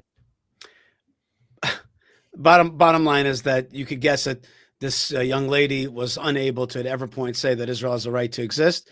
But notice that she was indeed sporting the keffiyeh. She has a lingo, she has a look, she has the swag, and she has the slogans, and probably she has a society, a boyfriend, whatever it is that comes from that thing. It's like a place to meet people. It's the cause celeb. It's the new 60s. It's the thing to riot against. And again, I'm very concerned with the power of cool, which I think really is not we're not exploiting properly right now. Yeah, I would definitely agree with you. Look, Harvard has, I think at this point it's safe to say it's an infamous, but they have a weekly Keffiyeh Thursday. There's roughly half a dozen Palestinian clubs at Harvard. I mean, it's just enormous. The Harvard Out of Occupied Palestine, the Harvard Palestine Solidarity Committee, grad students for Pal, Jews for Pal, lots of different Palestinian groups. And they've all come together. And this is not post-October 7th. This has been for years, that every Thursday, students from all the different schools at Harvard, the medical school, the college, the law school, will all get together on the steps of Widener Library, which is the heart and soul of Harvard, and they take a picture all wearing their keffiyehs, and that's it. And they post it on Instagram, and it gets great likes and great shares. And it is definitely the cool thing. It's the popular thing. In fact, there was a classmate of mine who took part in the encampments, and she was actually, she is now a he, although that's a story for another time. But at the time, she wrote an article saying the encampments as a religious expression. What did she mean by that? This is someone who did not grow up in a strongly Jewish household, did not have a real affiliation with a Jewish synagogue, never really went to Jewish summer camp, didn't really go to Jewish day school. And they really believed that the most sincere expression of their Jewish values was to take part in the encampments, call for an intifada, follow Jews on their way to class, because at its core, they were looking for meaning. She was looking for something whereby she can have a community, she can have friends, she can be part of something bigger than herself.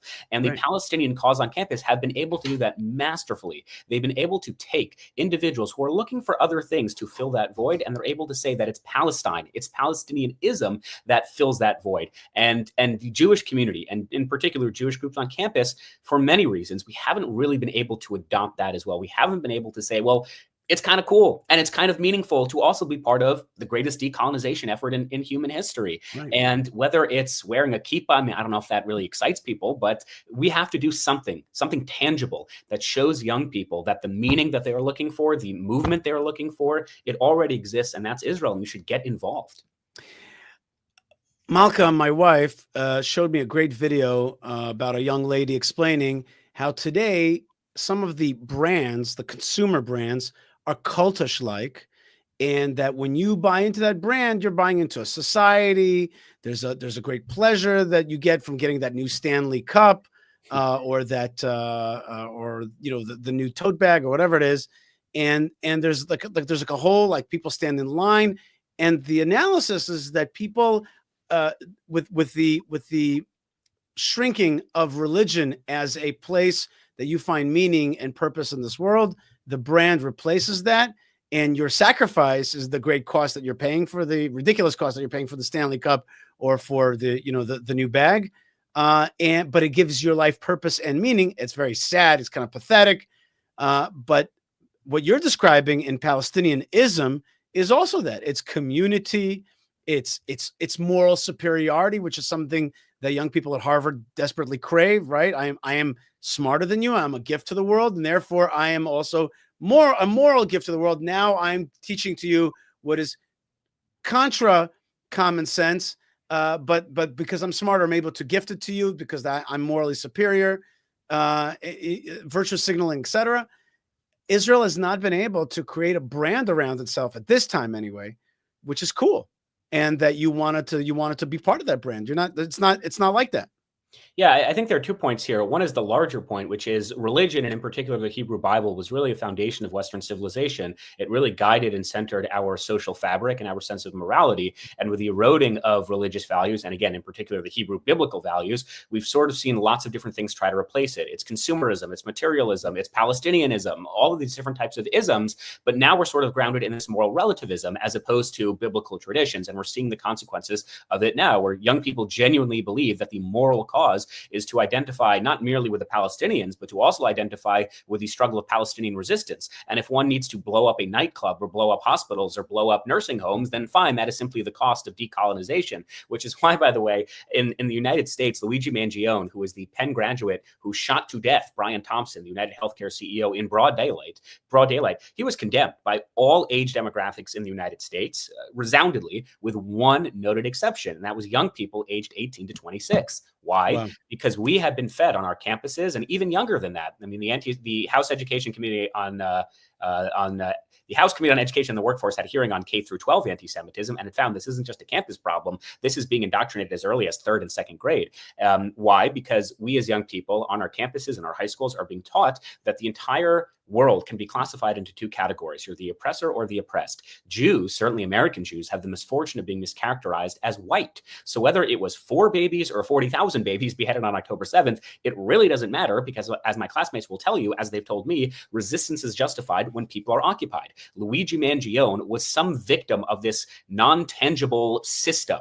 Right? He had his healthcare claims denied. And therefore, because he's a victim, he's a part of the oppressed class, he can literally do whatever he would like to get rid of that oppression. And if that means assassinating a father of 4 in broad daylight, then so be it, because that's the cost of decolonization and unoppressing oneself. And I remember I was part of a delegation of the Israel Foreign Ministry about 2-3 months ago. And we had a meeting with the foreign minister, Gideon Saar. It was myself and Jewish American content creators, although actually not all of them were Jewish, which is great. And we basically had this roundtable discussion on an issue that you talk about quite often and that the Israeli public know is a bad problem, which is the PR disaster. Israel is pretty good for the most part at winning wars against Lebanon, winning wars against Hamas, hopefully winning wars against Iran, but they're not so good at winning the war of ideas, the social media front, the battle on our campuses, the battle for the hearts and minds of young people. And I'm sure the foreign minister has had many such iterations of these meetings, and foreign ministers before and after him will have more iterations of these such meetings. But at its core, it is true, and you don't need a young American to tell you this. I think you know this quite well. Israel is losing tremendously the hearts and minds of young people, and in particular, young Americans. And the reason why that's so important is because whether this should be the case in the future, and I think we can have a good conversation about that. The reality is today, Israel is reliant and dependent on American foreign aid. Again, should that be the case in the future? Good conversation. But for right now, it is. And Israel is reliant on Americans supporting them, not just in the evangelical community, because the bad news is young evangelicals are also slowly turning against Israel. And the longer this war goes on, the more you will see these trends continue. I remember Ben Shapiro last year. He had which war? You mean the longer the war in Gaza goes on? Could be. I would say the longer we're acting in a weak fashion. Exactly. I think if we had a robust war and we're very clear about it, I think we'd win a lot of hearts and minds. I completely agree. The longer the war goes on, as it is currently going on, then the worse the trend will get. And this is going back to what Ben Shapiro said last year, which was every time, and this is very cynical, but it's true, every time there is a tragedy that befalls the Jewish people, whether it's in Israel or elsewhere, there's sort of this imaginary clock that starts. Whether it's 30 days, 3 months, there's a clock. Israel has a limited amount of global sympathy.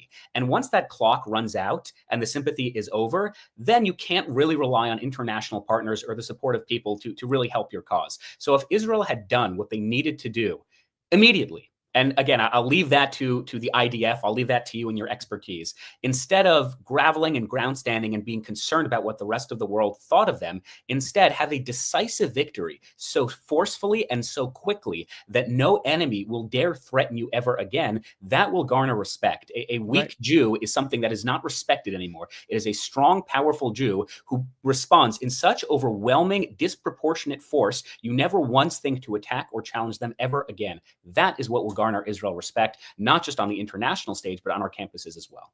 That's right. I agree with that 100%. And I think also strong Jews on campus as well.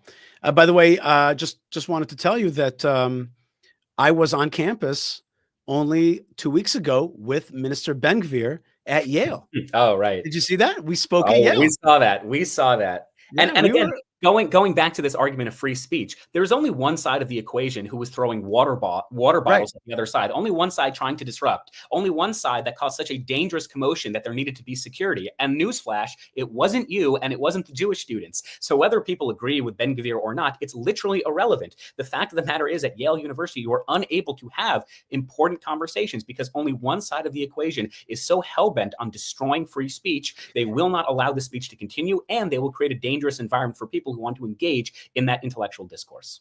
Indeed, it was a victory for freedom of speech.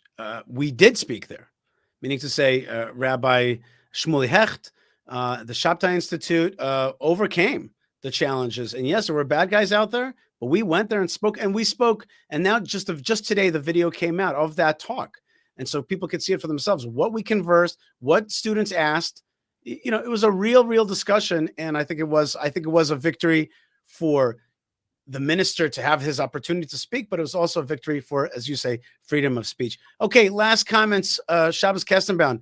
What's next? First thing, what's next on the Harvard lawsuit, and what's next for you? What's next for the Jewish people? Oh, wow. 3 big questions. Well, I could answer the first one first. That's easier. Currently, our lawsuit is in the midst of discovery. So Harvard is asking for a bunch of documents from me. So I'm giving them thousands of pages of my emails and phone calls. And it's not particularly exciting, but if they want it, go for it. They issued a 999-page subpoena against my yeshiva in Israel, Eshet Torah, which really underscores their total disregard of morality and common sense. Because again, what were they subpoenaing? It's sort of unclear because again, it sounds to see my text. Oh, like is this one of these? Is these one of these Christian Jewish debates where they're looking in the Talmud for right, what exactly. we like? So Talmudic ritual, exactly. You know what we believe. That's what's going on there. Exactly. No, it's a total scare tactic. They're doing this with any rabbi I've essentially had a conversation with to scare and intimidate young Jews, but it's really not going to work. What's more important is discovery is a two-way street. So we're asking for all the documents pertaining to how much is Qatar and Russia and all these foreign countries funneling into your university. Why is it that you promote anti-Semitic professors? Why is it you did not discipline in any way any of the pro-Hamas encampment leaders who violated not only internal Harvard policy, but state law? So that's what we're in the midst of right now with the discovery process. Based on what we find in discovery, we'll then go into deposition. So we very much want to depose former President Claudine Gay, current President Alan Garber, and hopefully then that will lead to a trial. In terms of what's next for me personally. Wait. Just one more second. Yeah. What is your goal in suing Harvard? Sure. The goal is kind of twofold. On a grandiose level, it is to show that Jewish people, in particular young American Jews, are sick and tired of being sick and tired. We are very proud to be Jewish. And yes, we're also proud to be American. And I never felt this sense of other. I never felt like a foreigner. I very much felt that I belonged in this country. And we can talk about being in Gullus and being in exile and the Jewish and halachic ramifications of this. But point being, I'm very proud to be an American. And I'm not going to cede that territory. So on a grandiose level, it's to show that we are fighting back. What if the territory, it's not that you're not ceding the territory is going away from you. So in the United States, or somebody else is taking over that territory. Right. So I agree with you when it comes to in particular institutions like Harvard and Columbia and Penn, but I don't agree that that's the United States as a broad concept, because these institutions are not just anti-Semitic, they're also anti-American. So when I say I'm not going to cede the territory, I'm not going to allow the United States to continue following in the direction of irredeemable institutions like Columbia. So that's, grandiose level. And then the practical is, look, number one, we want full tuition reimbursements. I'm not paying $1 for an institution that cannot call out the murder and beheading of Jewish babies. The second thing is we want there to be a zero tolerance policy for anti-Semitism in the same way there already is. Wait, you're claiming financial what was the word? Damage. Yeah, of course.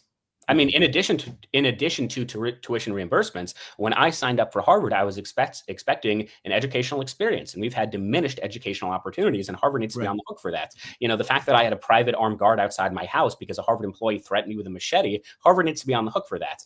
We also want to make sure there's a zero tolerance policy for anti-Semitism in the same way there already is for racism and sexism and all those other isms. We want to make sure that anti-Semitic professors who have so clearly violated internal Harvard policy and have poisoned the minds of young people with this political indoctrination are disciplined and following Harvard's own protocol. We want to make sure they're transparent and rescind the hundreds of millions of dollars in donations from these anti-American countries. We want to make sure that there's mandatory Title IX training for anti-Semitism, again, in the exact same way there already is for like sizeism and transphobia and all these other phobias and isms. So we're not asking at its core for special treatment under the law. We're asking for equal treatment under the law so that no student, Jew, Christian, Muslim, black, white, has to go through what I went through. And it's a damn shame that Harvard, rather than making these concessions, which are pretty obvious, are instead fighting us tooth and nail in court and issuing a 999-page subpoena against my yeshiva, which, again, go for it. In terms of, the next steps for me, October 6th, I was a nerd writing mediocre research papers in the library. I was thinking about maybe going into education, but I've been so blessed and fortunate to be given a platform. As limited as it is, it's still a platform nonetheless. And I want to continue to take advantage of that. So I think it'll probably be something in the political public policy space, not too sure what, but certainly will always be in the service of the American Jewish community and the Jewish people. And then lastly, what is the future of the Jewish people? I can answer that twofold. I can answer the Jewish people broadly and then the American Jewish community specifically. The Jewish people do not need Harvard because Jews will continue to be innovative and resourceful and creative. Harvard really needs Jews. It's the other way around. And if Harvard really wants to insist on accepting radical, loud students who burn American flags and call for an intifada and disrupt our classrooms, I mean, go for it. But we're so much better than you. Not just Jews. The American people are just so much better than you. So the Jewish people will get through this because we've gotten through it before. And not only will we get through it, but we will become stronger as a result. We have 3,000 years of Jewish history and the Jewish story to look back upon. And I'm very, very proud to be part of that story. In terms of American Jewry in particular, I don't know if this is what you're getting at, but I am asked this a lot by Israelis. Well, why don't American Jews just move to Israel? If American Jews were just going to move to Israel, they would have done it shortly after October 7th. And we didn't really see that boost. Whether we should have seen that boost, why we didn't say that boost, that's a good conversation for another time, but we didn't really see it. So rightly or wrongly, good or bad, American Jews, for the most part, are probably going to stay in America. They probably won't stay in New York or California, but they're going to move to Florida and North Carolina and Texas. As the big question to me is, and I've been in this world for a long time. So I know about the Israel-America tensions and why people move, why people don't. The big question really is like this. When a young boy or girl says to their parents, I'd rather go to the IDF than go to Harvard next year, or I'd rather go to Bar Ilan than go to Binghamton, like, will the parents say, is the shift that the parents say, like they say in South Africa or they say in France, they say, good for you, go, good. Or what they used to say in America, which is, what are you talking about? You're not going over that crazy country. You're staying right here. That's the change. Hold on one second. Before you answer that, let me bring on the co-hostess with the mostest. Malka Fleischer is here with me. Hold on one second. Malka, shalom. Hi, Yishai. Hi, Shabbos. How are you guys? Hello. We're great. Malka, do you have any questions or thoughts about the amazing stuff that Shabbos has been talking about? Shabbos is like making me so happy and so sad at the same time. Like he's such a good advocate and a spearhead, and that's exactly what we need in these like yucky places, to like, I don't know, to chisel into like all that muck and to just fling it away. And I feel like Shabbos and his cohorts are doing exactly that. At the same time, it's like a horrible mess, and even as Shabbos is talking about the Qatari influence, there's a story that President Trump might be accepting like a huge, I mean, you can call it a gift. One could call it something else. I don't know. A flying palace, $400 million airplane. $400 million, like, anyway, it's just a flying like emperor mansion, right. And so you're just kind of wondering where like it's all headed. You know what I mean? It's all seems so fluid. Definitely for students on campus, and my heart has really been with the students on campus. And I've been very frustrated with myself and with you, Yishai, and with everybody else in the what else is new? pro-Israel space. Now, this is bigger than like, did you get the dishes done? Maka, Shabbos only has a few minutes left. What's your question? This is like, how is it that we have not managed to help Shabbos and people like Shabbos across campuses throughout the United States and really the world to shore up their communities and help them in their messaging so that they wouldn't be going through less of this intimidation and lonely isolation? Sure, it's a great question. And I think, number one, it is a damning indictment on the Jewish establishment and the Jewish nonprofits in the United States. They have raised collectively billions of dollars on an annual basis, oftentimes using the images of Jewish students like myself for their donors, saying we, help kids, and they should really be hanging their heads in shame and begging for our forgiveness. There was actually a letter organized by former Jewish leaders in the last 10, 20 years, former head of the AJC, former head of the federations, and they're saying they're just so distraught by the Trump administration is doing as it pertains to campus anti-Semitism, and this is not Jewish values. And as I'm reading this letter and I see the signatories, it sort of crosses my mind. I mean, the gall to put your names on this letter, you should really be begging for our forgiveness, because people often say, Shabbos, how did the anti-Semitism get so bad on campuses? And my answer is, I don't know. I'm only 25. I should ask you guys this. I just got here. How did the leadership allow this to get so bad so quickly? Oh, man. Right. And even let's say they were caught with their pants down, right? It's been like a year and a half. Yeah. So I think so much longer. You would think that Shabbos is right. It hasn't been a year and a half. They've prepared for this moment, but we know for so long it's been brewing and brewing. This has just been as we say in Judaism, makeh b'patish, like the final hit on a preparation. Lahavdil, I think there should be in Israel on October 7th public commission and inquiry. How did this happen? Lahavdil, I think there needs to be in the United States a public inquiry, a public commission on how did the alphabet soup of Jewish nonprofits that have so much money and purport to have so much levels of access, and anytime the community's in trouble, we're the ones who are going to do it. And at best, they were unprepared. That's being generous. And at worst, they allowed this to happen. They didn't spend time and money as much as they should talking about anti-Semitism and Jewish pride in the land of Israel. They did it on a lot of this woke nonsense, especially after Black Lives Matter in 2020. And everyone knows it, but no one has had the humility to acknowledge or apologize for it. The second point I wanted to make, and I know we're running out of time, is when it comes to young American Jews, anecdotally, I speak across campuses, I speak across the country. I do like 2 or 3 speaking events a day or every other day. I have seen young people in particular are way more confident and way more proud of their Jewish values, of the land of Israel. I can tell you story after story. I'm happy to come back and tell you those stories. The problem is, as always, the Jewish parents. I'll tell you one quick anecdote and then I'll stop. I gave a talk last week at a shul in LA, a synagogue in LA, and I give 4 different talks all on anti-Semitism, our lawsuit, Harvard. And this mom comes up to me and she says, I just want you to know I'm still sending my kid to Harvard, with a very smug look on her face. And again, I never tell people where they should or shouldn't go, with the exception of Columbia. I think you have to be brain dead to go there. But I said, okay, at the very least, I think you should read the anti-Semitism task force that Harvard released. And she said, yeah, maybe, and then walked away. So it's not really the kids I have concerns with, it's the adults. And people should be going to Israel, not because they're escaping idiots who draw swastikas in their dorm room. They should not be going to Israel because of, mean people on the subway. Don't run away, run to Israel, because it's the land of our forefathers and foremothers, because it is the place where you can be a radically authentic Jewish person and live your best Jewish self. That's why you should go to Israel, because it is a miracle. I was telling a group of 9th graders a few days ago, if you would have told your great-grandparents, they were going on a JNF trip the following week to Israel, if you would have told your great-grandparents, you're going to the state of Israel, and you're just taking a flight.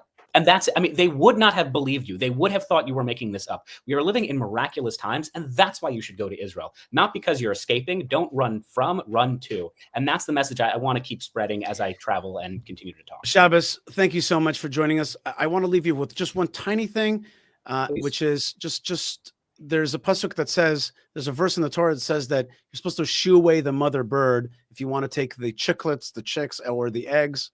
Chiclet is a kind of There's a gum. The chicks. Yeah. And I once, when I was younger, when I was approximately your age, I thought to myself, what that means is, and about American Jews, you got to sometimes push away the parents so you could take the young people, because the parents, they're the ones that are blocking the young people from going ahead. And I kept that shut in my mouth because I knew it was such a radical explanation for that verse. And I found the Baal HaTurim, a famous Jewish commentator, who explained it just like that. I'll be happy to send it to you, where he basically says that in the desert, he had to shoo away a generation of the parents so that he could take the children into the land of Israel. So I think there's a lot of truth in what you're saying. I very much appreciated your critique of Jewish organizations. I think that's not, no, because I think it's not said enough. It's not said enough, and I agree with you on such a deep level. I think that there's a level of corruption in the Jewish world. I don't mean the kind of corruption people put money in their pocket. I mean the kind of corruption where it's slow and bloated and nothing really happens, and there's billions of dollars, but no real action is taken. And I agree with you, and I appreciate that you're bringing it out. Shabbos Kestenbaum is a student activist and the lead plaintiff against Harvard University and alleging pervasive and systemic anti-Semitism. He is a contributor on national media now, has speaking gigs all the time, has spoken and testified in front of Congress, and is making a big difference in our world. Shabbos, thanks so much for being with us today. Thank you. I appreciate it. Take care. All right. That was really fun to have Shabbos with us, Malka. He's awesome. He is awesome. He's awesome. And you know, Yishai, like there's more that should be said about this. You know, it's, of course, there are so many people who are watching your show right now. And if you're tuning in, you are tuning in live to the Yishai Fleischer show on Sunday. Hey, Malka, I've been very busy today. I ran into the show. I have forgotten. I've been so remiss in not reminding people that one of the greatest ways to chat with us and to have your comments read and to support the show and support Israel is through Super Chat. Super Chat. You have to super chat, and it's a great way to connect to us. So Levaya Yudit says, Malka, you are a queen. That's right. But a great way to connect with us. Leviosa. No. Yeah. So thank you so much. Thank you so to much. Connect with us through super chats, and I want to remind people about that. I want to thank our team, Yo and Elazar, for manning the and womaning the great effort that we are doing here, the producing the show. And I want to welcome you properly, Malka Fleischer, show hostess with the mostest. Thank you so much for being with me today. How did the computer work out this time? Everything's okay? Yes, the computer worked. I just wanted to finish a little statement though that I was trying to make, which is please do. That, you know, there's so many people who are watching this show who not only give their heart and their soul in prayer and in support for the Jewish nation, for what goes on here in the land of Israel, and has so much feeling, but they also give their money. As Shabbos alluded to, there has been a huge surge in generosity on the parts of communities across the world, of Jews and non-Jews, and in Israel, a huge desire to give, to contribute above and beyond people's regular comfort zone amount of giving. And I'm sure Hashem sees this. And there are major Jewish organizations which have received money, and there's so much good that has been done. But in the case of the campuses, Yishai, this is really a sore point for me, because I know and you know that the young generation is really the future of the movement. This is regular science. It's not dogma, right? That's how things work.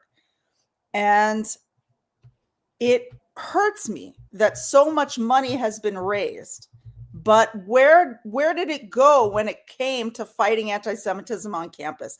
Is it enough for talking heads to get up on Fox News or on CNN or even Al Jazeera or any of these places? Is it enough that people went, "Oh boy, there's anti-Semitism, isn't there?" Sure there is. Yep, look at all that anti-Semitism.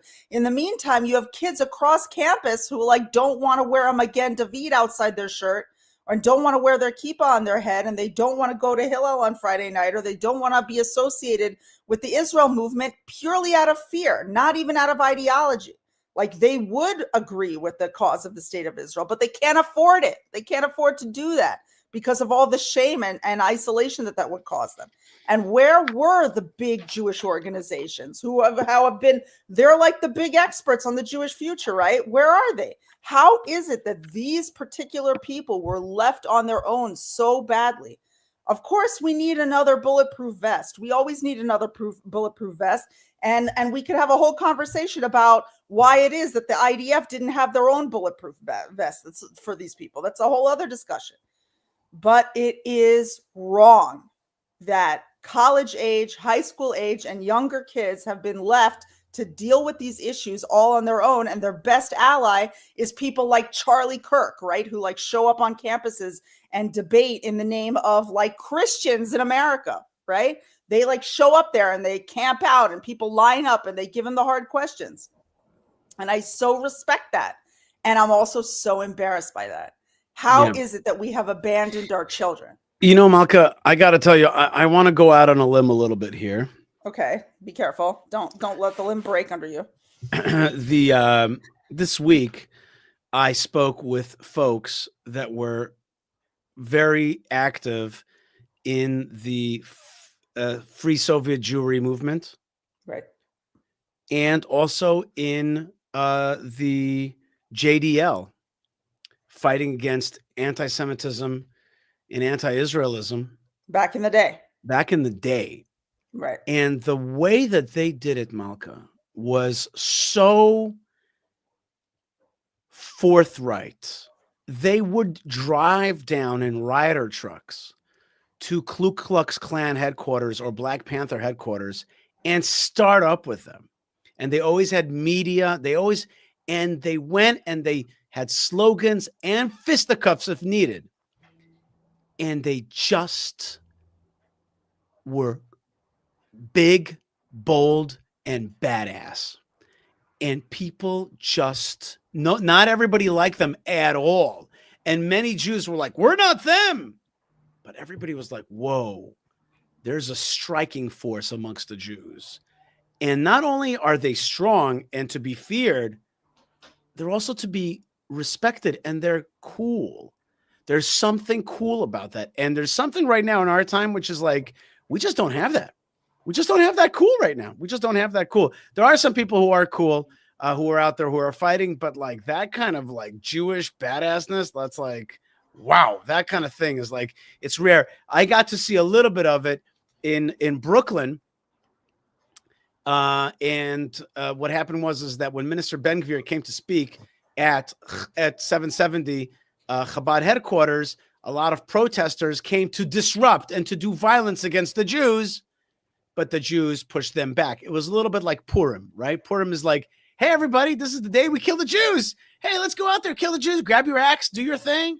And then in the meantime, when you show up, suddenly the Jews are right there pushing back on you, and you're the one who gets the axe, okay? That's what happened. Check out this video, Malka, of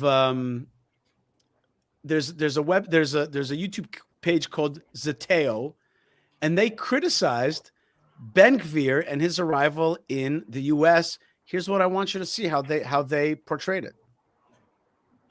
I'm Spencer Ackerman. I'm a contributor to Zateo, and I'm here with my Zateo colleague Rula Jibril for a conversation that the two of us felt compelled to have here for Zateo, owing to the visit in the United States of Itamar Ben-Gvir, the Israeli minister and parliamentarian who has, throughout his career and even before his political career, incited violence against Palestinians and encouraged that now spreading into the United States.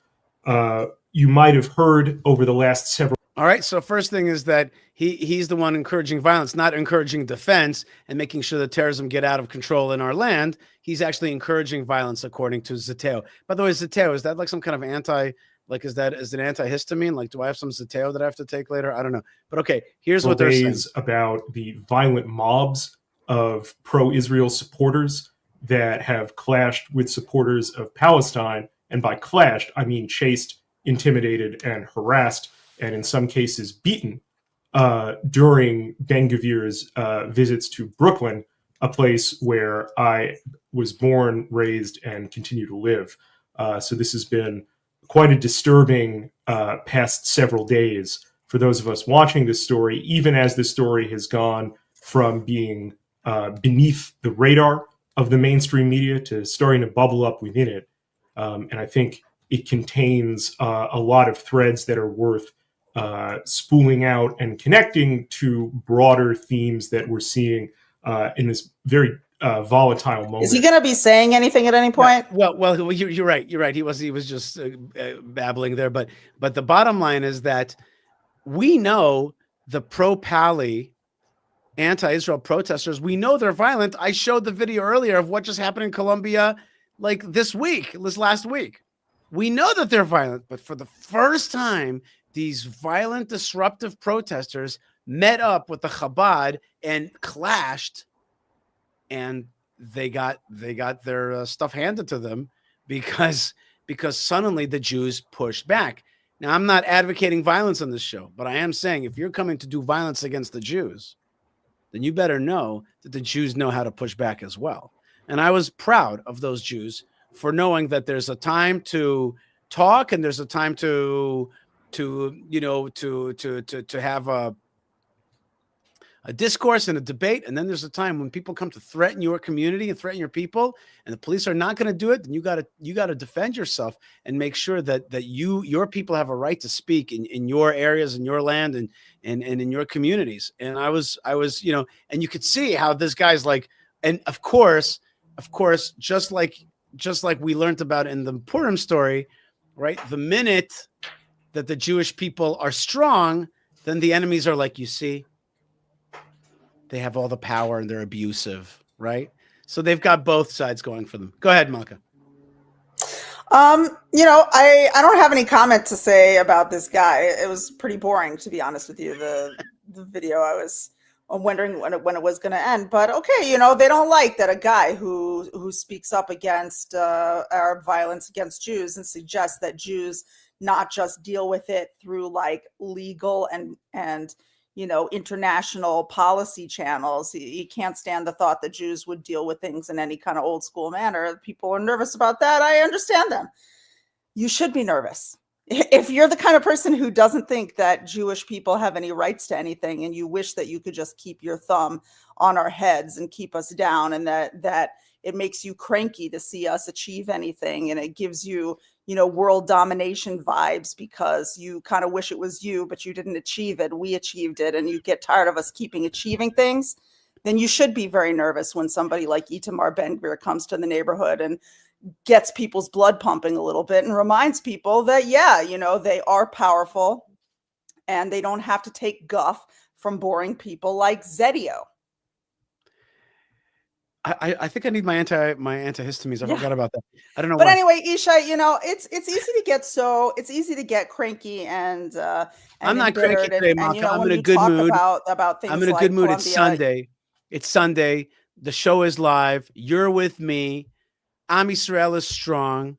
The nation of Israel is strong. Our soldiers are strong. I went to Hebron today. It's looking good, and we're continuing to grow. The miracles is still unfolding.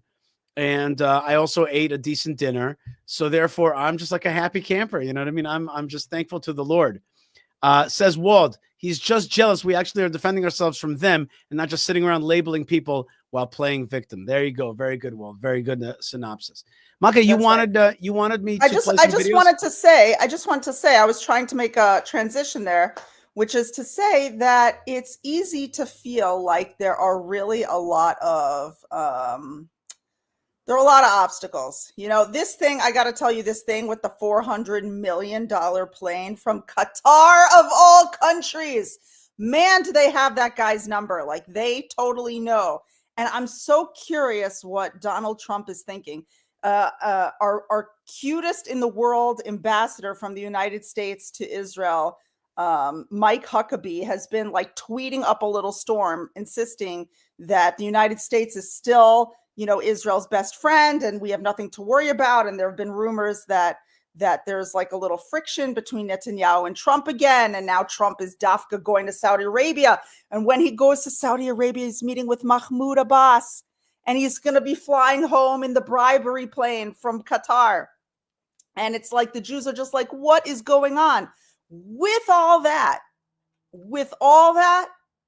there's still so many beautiful, important, holy people out there who stand with the Jewish people, and oh, how they stand with the Jewish people, and they will never stop. You know, the Jewish people were tiny, and the people who hang out with us, they're also tiny, that group of people. And yet we have managed through every generation to float on those choppy waters down through the river of history. And here we are, and here we will always be. And I would like you, Yishai. I sent a couple videos. Hold on. Before that, I just want to comment on that, which is, yeah. And I said this previously when Rabbi Mike Foyer was on, and I'll say this again to you. President Trump is a man who, in many ways, he's very clear about who he is. He told us, he said to Israel, take care of Gaza, evacuate the people out of there, take it over, open up the gates of hell. When he sees that we don't do that, when he says when you do that, what is he essentially? Essentially, he's a businessman. Essentially, he's a deal maker. When he's like, well, I tried to make a deal with you, but you don't want We're not a good business partner. We're not a good business partner. Okay, you don't want the deal. So, okay, by the way, 65% of Jews don't vote for him. Okay, and now the Prime Minister of Israel in America and the voters. And you see that the Israeli Prime Minister doesn't exactly want to do what he says for whatever reason, or can't do what he said. And so he goes on to the next guy who's willing to, and how do the Arabs treat him? They're like, well, let us give you our counteroffer. Right. They're immediately and gifts to go with it. Right. Gifts to go with it. And they understand. And I'm just saying, okay, you have to do, it's like if you expect him to be a perfect saint, well, that's not his MO. And he also respects strength. And you're being a little wishy-washy. Being wishy-washy, a little ninny, a little wimpy. Well, you know what I mean? Well, guess what? He's going to go over to the side that's not being wimpy, and the side that's, now it's sad for me, but that Qatar is buying him this plane, and maybe he'll change his mind, because Qatar, at the end of the day, is an enemy of America. Forget Israel for a second. And all President Trump has to do is watch Al Jazeera. Just watch Al Jazeera, especially the Arabic Al Jazeera. Have somebody translate it for him and just see what these guys say day in, day out. You know what? Let's just use this platform and say to President Trump, you want to make regional normalization? Great. Qatar, the way it stands today, is an enemy of yours. They're playing you, bro. And you're a businessman. You should see through that. They're playing you. They're giving you a bad deal. By the way, that plane is going to be totally hyped up with every kind of Chinese surveillance possible. You're going to be in their airplane. That's not America first. That's Qatar first. And so I'm calling to you, President Trump, and giving you a little advice here. It's free. It's free. That's a good deal. Okay. These guys are playing you. Don't fall for them. They are a dangerous lot. They are two-faced. And they don't want the good things for this world, and they don't want the good things for your allies, and they don't want the good things for America. They want to use you, and they want to use your proclivities. They want to gift you something, but they want to buy you. They want to buy you, and you're not for sale. There you go. Now, Malka, which video did you want me to play today? Start with the long one. Which one? You have to give me names. How am I going to give you the name of it? I don't know. I don't know which one are you referring to. I sent you a video from a Hebrew teacher. Right. The Hebrew teacher guy. 1 second. Let me see. Hebrew teacher guy. Yeah, I can't find that right now. Hebrew teacher guy. Hebrew teacher guy. I don't remember what that one is called, but our producer Yo will tell me in a second, and I'll get that. Just surprise me then. Play something. Well, I got a lot of great videos. I've got a lot of great videos. I think you also sent this Charlie Kirk one, right? Yeah, let's not play the Charlie Kirk one. Play something else. Okay. So here's Noa Tishby. Others, okay, that are happy if their child goes and kills Noah Argamani's friends at a party. It's a good thing. It's a celebratory thing. And if their son gets killed doing that, that's a great thing to celebrate. That is a realization that we need to understand this in America, Okay? We need to understand that that is the kind of culture that we're dealing with. And it's not a culture that can be appeased by land or by any. They don't want, there's no two-state solution conversation happening around that culture. Some cultures don't just want the same things that we do. And that's something that's very difficult for progressive Americans to understand. Okay? So knowing what the Middle East is, I understood that there's a bigger problem here. And that problem is called jihadism. So there's Noa Tishby, Malka. She's starting to really get it. You know, she used to talk a little bit more, conventional. She's starting to see it. She's starting to see what jihadism is. She's starting to see that there's a clash of civilizations. She's starting to call it out. What do you think about that? I think that's great. I think that though we have to, like we were talking about before, in terms of big organizations and how words are not enough today, that stuff has to translate into action, into facts on the ground. Now, Noa Tishby cannot exactly be held accountable for the action and facts on the ground. She is not a policymaker in Israel. That's like our job to do things like that. It's definitely true, Yishai, that over the last 18 months, there has been a surge in understanding that we're really in a clash of civilizations, and that that some of our like kumbaya type of feelings that we might have been having, these like the sweet theories, were really impractical, and that we have to look at the truth in the eyes and deal with things in reality. But until then, it's good that people are discussing the issues. Qatar is a serious Hamas supporter, and so is Al Jazeera, and it's not right. And Trump is like really going to meet with them. And you and I, Yishai, we had the merit to go on a vacation to the Dead Sea for 2 days, which was such a treat for us, given that we never go on vacations together, especially without the kids. And during that time, we had television we always in go our to room. vacations together with the kids. With the kids. Right. We do go on vacation. We do on vacation with the kids. I don't think we don't go on vacation. We do go on vacation. We go on vacation, but with the kids. Yeah. This was a special little R&R at the Dead Sea, which is a gift, right? Right. So we had television in our room, and in our room, we were able to see Trump visiting Saudi Arabia. He was arriving in Saudi Arabia. No. That was, they showed a clip from a previous year. From previous years. And we saw the incredible ceremony that they made for him and the pomp and circumstance. And you and I were laughing, Yishai, because the experience of like being in Israel and the experience of being in like the world of the Saudis and the Qataris is like night and day, so different. And the huge, like they treat him in the Arab world like what I think he wants to be treated like, which is a certain kind of like Alexander the Great. You know what I mean? Like royalty. Yeah, like an emperor. Right. And Israel is still little Israel. It's just a different vibe. Well, also one of the Jewish traits is that we never overly give too much respect to mankind, anybody. Like there's something in us which chafes against giving too much grandeur to anybody. And, that's like Mordechai not wanting to bow down. Like there's a certain element where it's hard for us to like fawn over someone. Right. It's hard for us, but for them, it's not hard because they do it with their leadership in the first place. So they just know how to do it and they do it right. And Israel just does not do it the same way. Plus we're a cantankerous, divided lot, like in Saudi Arabia, where it's like Trump is coming. We're all on board on this. Everybody's like, yes.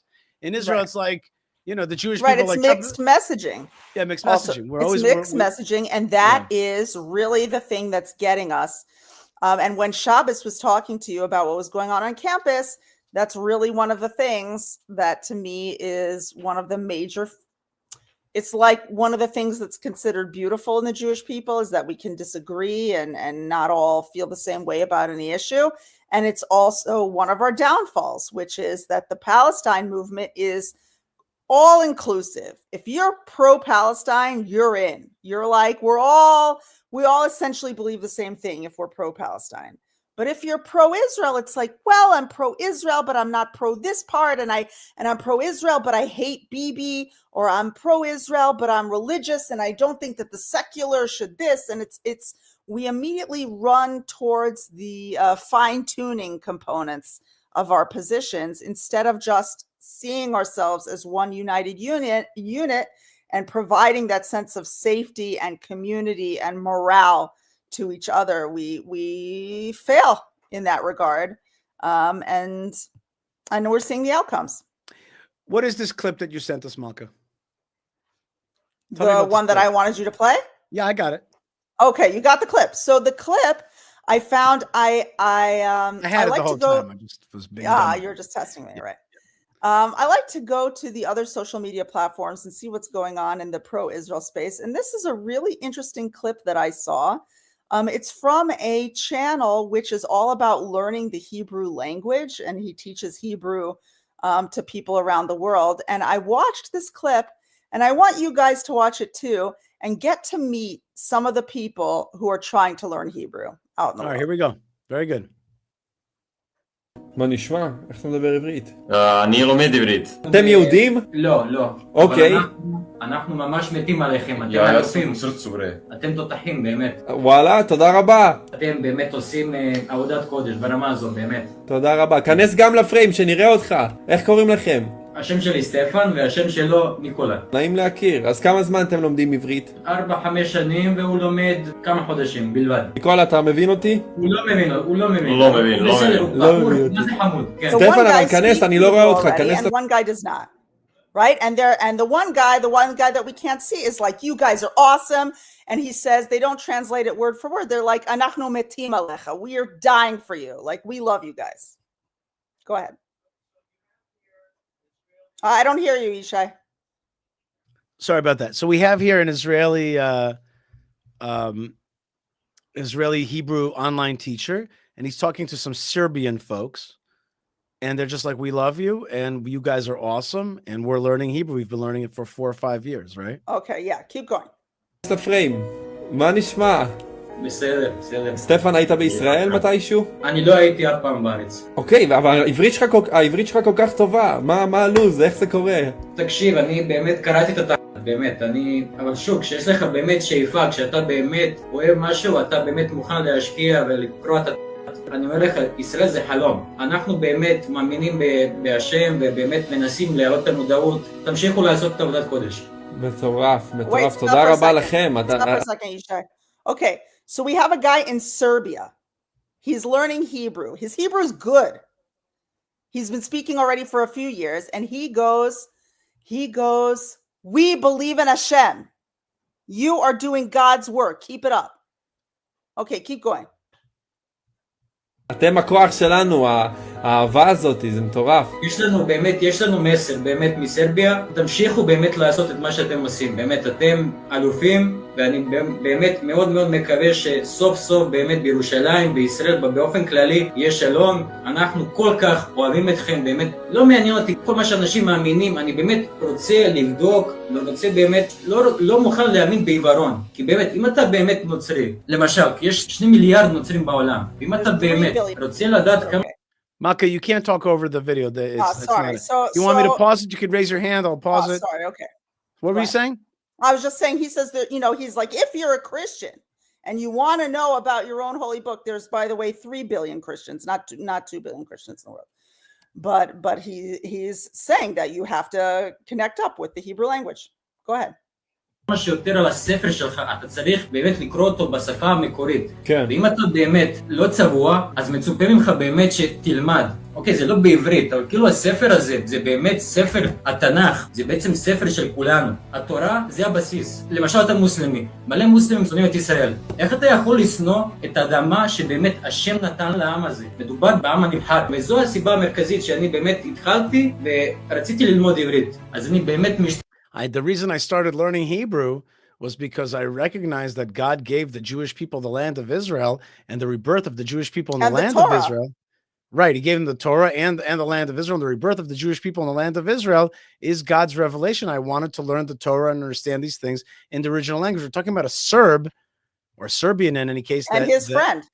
right, who has never been to the land of Israel, and he speaks an amazing Hebrew. משתדל להעלות את המודעות, באמת יש לי ים של חברים בארץ, יש לנו באמת היסטוריה מאוד מאוד משותפת ודומה. גם העם שלנו באמת סבל, באמת שאנחנו מוכנים להזדהות איתכם בדיוק בגלל זה, כי באמת סבלנו מאוד. נכון, אני גם יודע שגם עכשיו אתם, כל הזמן יש לכם הפגנות שם בסרביה. יש הפגנות, לצערנו הרב יש הפגנות. סרביה באמת מדינה נטולת אנטישמיות לכל דבר בעניין, באמת. אני הייתי בבלגרד, כן, כמו שאמרתי בתחילת השיחה, אני מאוד מאוד אהבתי את בלגרד. תודה רבה לך על הכל. גם לך, על הזמן. תודה רבה. סטפן שוב אמרתם, סטפן וניקולה. ניקולה, תודה רבה לך. תודה לאל. עם ישראל חי. עם ישראל חי. ושנחיה בשלום. ביי. Bye. Okay, an awesome video there. Oh, and it's just like, yeah, it's just regular people out there. And I think maybe in honor of that, let's put up a few comments that have that Am Yisrael Chai flavor from around the world. Let's hear some of our people here on this show because there's so many people that are like that. So if our crew can put up a few. Okay, it says Mishalal Mashau. Hello, beautiful people. Shalom to you. And I don't recognize that flag on the left. I don't recognize that. And Malka, are you looking at the screen? Yes. What is that flag on the bottom left? I don't know what that flag is. I don't know. I'm sorry. Oh, I don't know. Yeah, let's go on. Maybe somebody could tell me. That would be great. Next. Okay, love you. That's great. Keep proud Israel. All right. So once again, we have folks from not necessarily the Jewish faith, but from biblical faiths. And it's Mother's Day in America. Oh my God. How did I forget? By the way, today is a double you don't live holiday. in America, so you don't. No, but somebody told me today. I was on the phone with America earlier. I just want to say, hold on. Let's pause this. Let's pause and explain. There today. Hold on. Let's pause the comments. Today is a double holiday. It's Mother's Day in America and around the world, like in Netherlands. Happy Mother's Day. Happy Shalom Mother's to all Day. the mamas. Okay, and mamas, the big commandment for you is keep teaching those babies the Bible. Keep teaching them the Tanakh, and that's the only way we're going to stay healthy as a global society, is if we're still connected to the Tanakh. So mamas, God bless you. And thank you so much for everything you do. And the other side of that is today is Pesach Sheni. Malka, today's P2. And the second Passover. When I'm done with this program, Malka, I want that. You're Bissari, Yishai. I'm sorry. You'll have to wait until the morning. Sorry. Malka, but you can have matzah and jam. No matzah and butter either now, eh? Nope. Sorry, you ate meat. You got to wait a while. Tomorrow morning, is there going to be? I'm going to make such a big matzah brie. Oh. Matzah with butter. Exciting. I'll make you matzah tuna sandwich. Matzah, butter, and salt? Yeah. Happy matzah Mother's pizza? Day, Malka. Yes. Thank you. Let's see the light life. Beautiful Yishai, please do not say again those mask-wearing nutters that vandalize and chant stupidities like zombies are cool. It makes you look uncool. Everybody sees they're losers. You're right, except it's not quite that way, right? No, you know what he's saying, no. But the point is that, like, I wish that was the case. And I think that's what I don't think the blinding ourselves and those people they pull weight with a large swath of global society, and we can't not see it. If we don't see it, then we'll be totally incapable of dealing with it. That's right. We have to deal with it. That's right. Okay. The new Bronze Age collapse writes, the only way they'll ever understand is they'll exterminate each other and live with the same hatred for each other as they do currently hating Jews from a fed up goy. Okay, very good. God bless you. And don't forget, folks, a great way to support the show is through Super Chat. Super Chat it up and make the difference for us. And there's other great ways to support our efforts. There are great ways to support our efforts. Oh, super sticker from Peter. Thank you, Peter. Thank you very much. All right. Thank you very much, Peter. That's right. Nubia, another super sticker. Thank you very much. So much. Oh my God, what a blessing. Wow, that's so nice of you. Wow, thank you very much. Now, don't forget to subscribe. Like we can talk all we want about the problems, and there are so many problems, but there's also so much beauty. And sometimes it takes moments like this for the sides to become clear, and people are taking their sides. And I have all the surety in the world that there are people listening to this show right now and people who are not listening to this show and people who are understanding me in English and some people who will never meet me and never understand me, never hear anything I ever say, who support the Jewish people with all their heart and all their might and everything that they have, Jews and non-Jews, people who stand with us, people who stand with the story of the Jewish people, people who stand with the future of the Jewish people, come what may. I sent in another video, Yishai. I don't know if you'll be able to see it because I don't know what the situation is with your folder, but while you were in the show, I sent in another video. I don't know. Oh, if yeah, you see during it the there. show? It's the man in the car. I don't know if you could see him. Wait, hold on 1 second. I have to look for that folder. It takes a little process. What's it called? I don't know what the name of the file is. Okay, well, it's hard to know without that. Is it? Did you send it on WhatsApp or did you send it as a YouTube or did it need downloading? To Yocheved. Okay, well, maybe I'll get Anyway, it. I guess we won't be able to play it. All right, we'll have to think up a better system for next time. Yeah. But anyway, my point is, Yishai, that there are people who are making videos out there. It was a video of a man in his car with a Southern accent, and he was just blazing fire over his love for the Jewish people and explaining that there was just nobody who was ever going to stop him from supporting Israel and the Jewish people. And if they didn't like it, then he didn't care. And he's going to continue to support the Jewish people.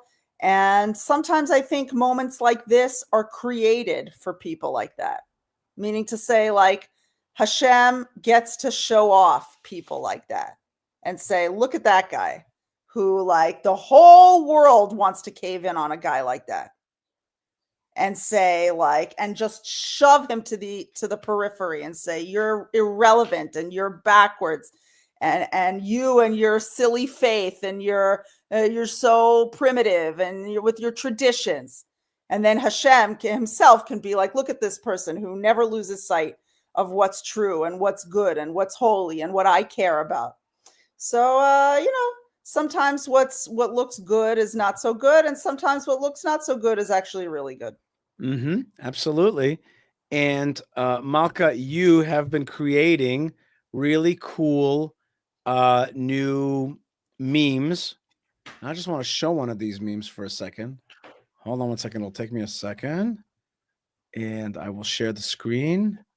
Here it is. And let me see it. So, like we were talking about with Shabbos, I really like that segment, if you couldn't tell. I think that the issues pertaining to the young generation campus and what's cool and not cool, I think that stuff is really, really interesting and really important in creating, I'm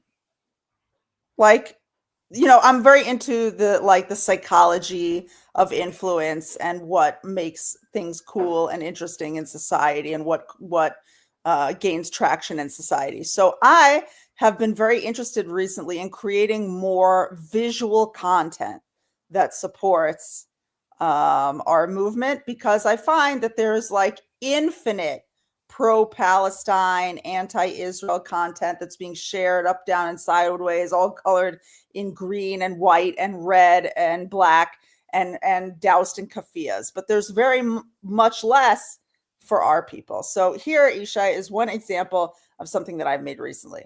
I like that. Read it to me. It's a little bit small, so I don't know if people will be able to see it, but it says, "Same fight, new battlefield. Make Jews hardcore again. From the hills of Judea to the halls of the Ivy League." And that one is doing really well.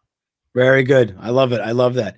I love that. People need that. People need those memes. They need the stuff that's going to let them have stuff in their life that they can connect to, a brand that they can hold on to, a messaging brand that they can connect to. And that's something that we desperately need right now. And you're making some of that, and that's really good. And you can help us continue to do that at fightforisrael.org. Fightforisrael.org. At fightforisrael.org, you could support our show, our international teaching, beautification of holy sites, buying of tractors, and meme creation, etc. We're doing that all through fightforisrael.org. Your help is very important, makes a big difference in how we get out to the world. You could also right now like, subscribe, comment, hit that little bell. There's so many things you could do to be part of the effort, which is Yishai Fleischer TV. That's our YouTube brand. Also, we are going to be soon.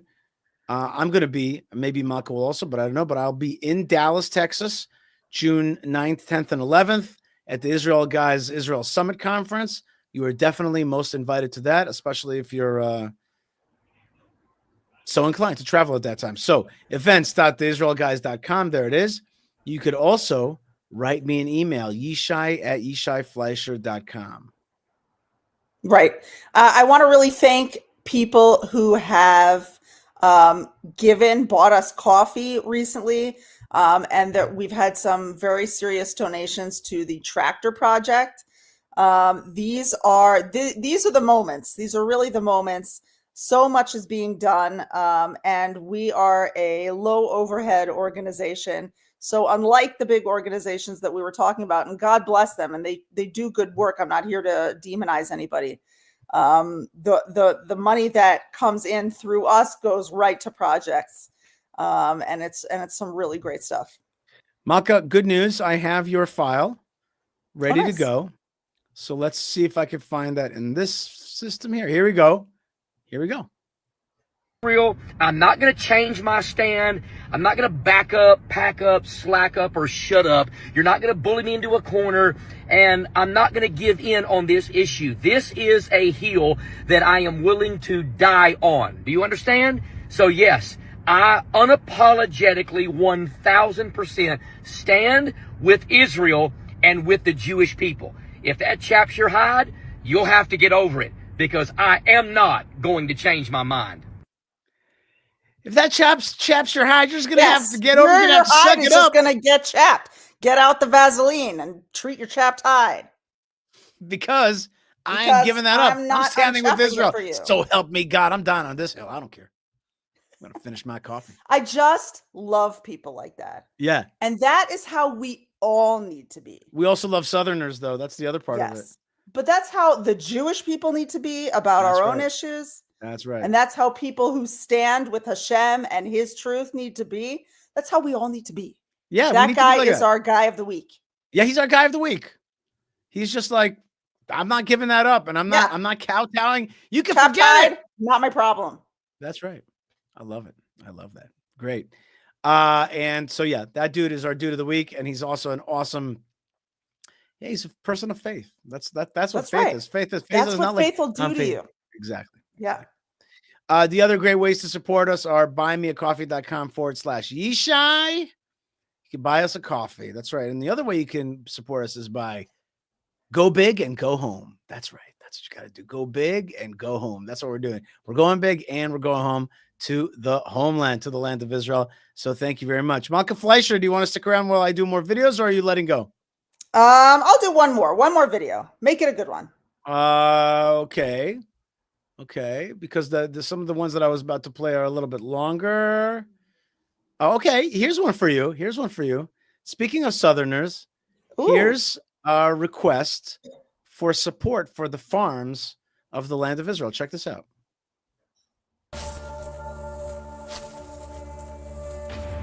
I lied. I lied when I told my father we'd be okay without him. I lied when I told my mother and baby sister I'd take care of them.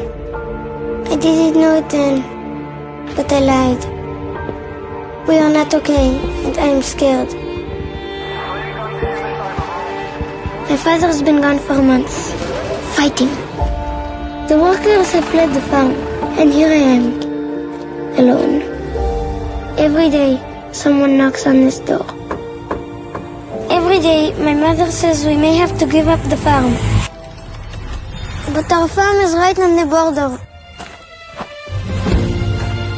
Our farm protects Israel, and Israel is our only home. I will never let them take my home. I will fight to keep this farm. I will fight to protect my mother. I will fight to keep my homeland of Israel. For my family, for your family, with God's help, for all Jewish people, everywhere.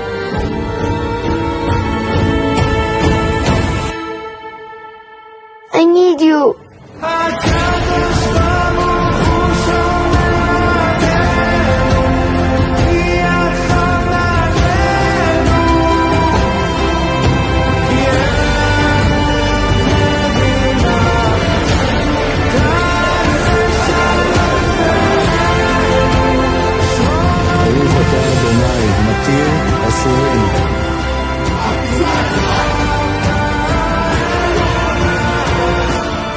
can keep this land in our hands.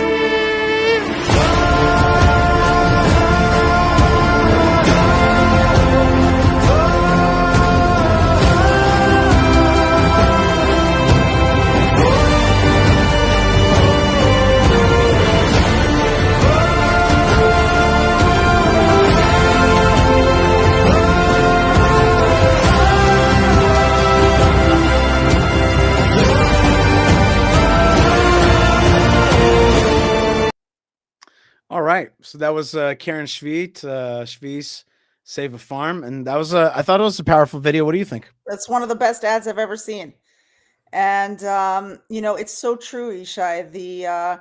The situation with farming in Israel is something that could have its own show. Our daughter Leah, who is 17, as some people know here on the show, started a volunteer program at her high school for girls during the war to help them to actualize themselves and to be involved during the war, so they wouldn't feel that they're just sitting back and doing nothing while the country is at war. And one of the things that they ended up doing most was volunteering on farms, because a lot of farms had foreign workers and even Arab workers. And during the war, that all just went away. And so the farms were just collapsing, and the fruit was rotting, and things weren't being planted. And it was just like a catastrophe for farming. And so people across the country, I'm even in WhatsApp groups still where people can volunteer in farming and go for the day. But people would go, and groups would go, and high schools would go and help the farmers for the day. And holding up Israeli agriculture and making it so that we can produce our own food and not have to rely on anyone outside of our country for food. That is a major, major deal. This Karen Shvi's, Yishai, the organization that's raising the money for these farms, typically tries to raise money for farms so that they can follow the sabbatical year laws, the 7th year fallow Torah commandment, in which God commands us in the land of Israel to give the land of Israel a Sabbath, 1 year out of 7, to rest. And during that time, this fund is meant to provide support for farmers so that they don't feel compelled to do the farming against a Torah obligation, against Hashem's will, because of fear that they're going to lose their farms, lose their livelihoods. And so they're raising money for farms. One of the videos that I sent you, Yishai, truthfully, we don't have time for it, and you would have to kind of weed through it in order to find the part that I thought was interesting. But it's this little cartoon that somebody made, a History Channel made, about the history. They cover like the history of warfare in all kinds of different societies and cultures. And one of the pieces of warfare that they covered was ancient Israelite warfare, how the ancient Israelites conducted warfare. The truth is, I didn't watch the whole thing, but I did watch this one little part that was very interesting to me. And it talked about how early Israelite warfare technology was rather limited compared to other countries, or nations, I guess, not countries, compared to other nations. And that in the land of Israel, they actually relied heavily on metalworking and tool making by the Philistines. That's right. The Philistines were heavily engaged in metalwork. That's right. They controlled the metal. And I was just industry. like, man, have we been stuck in this loop for a while?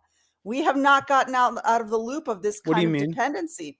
That here you have also the farms, which had been dependent on Arab labor to continue their work, and that there is just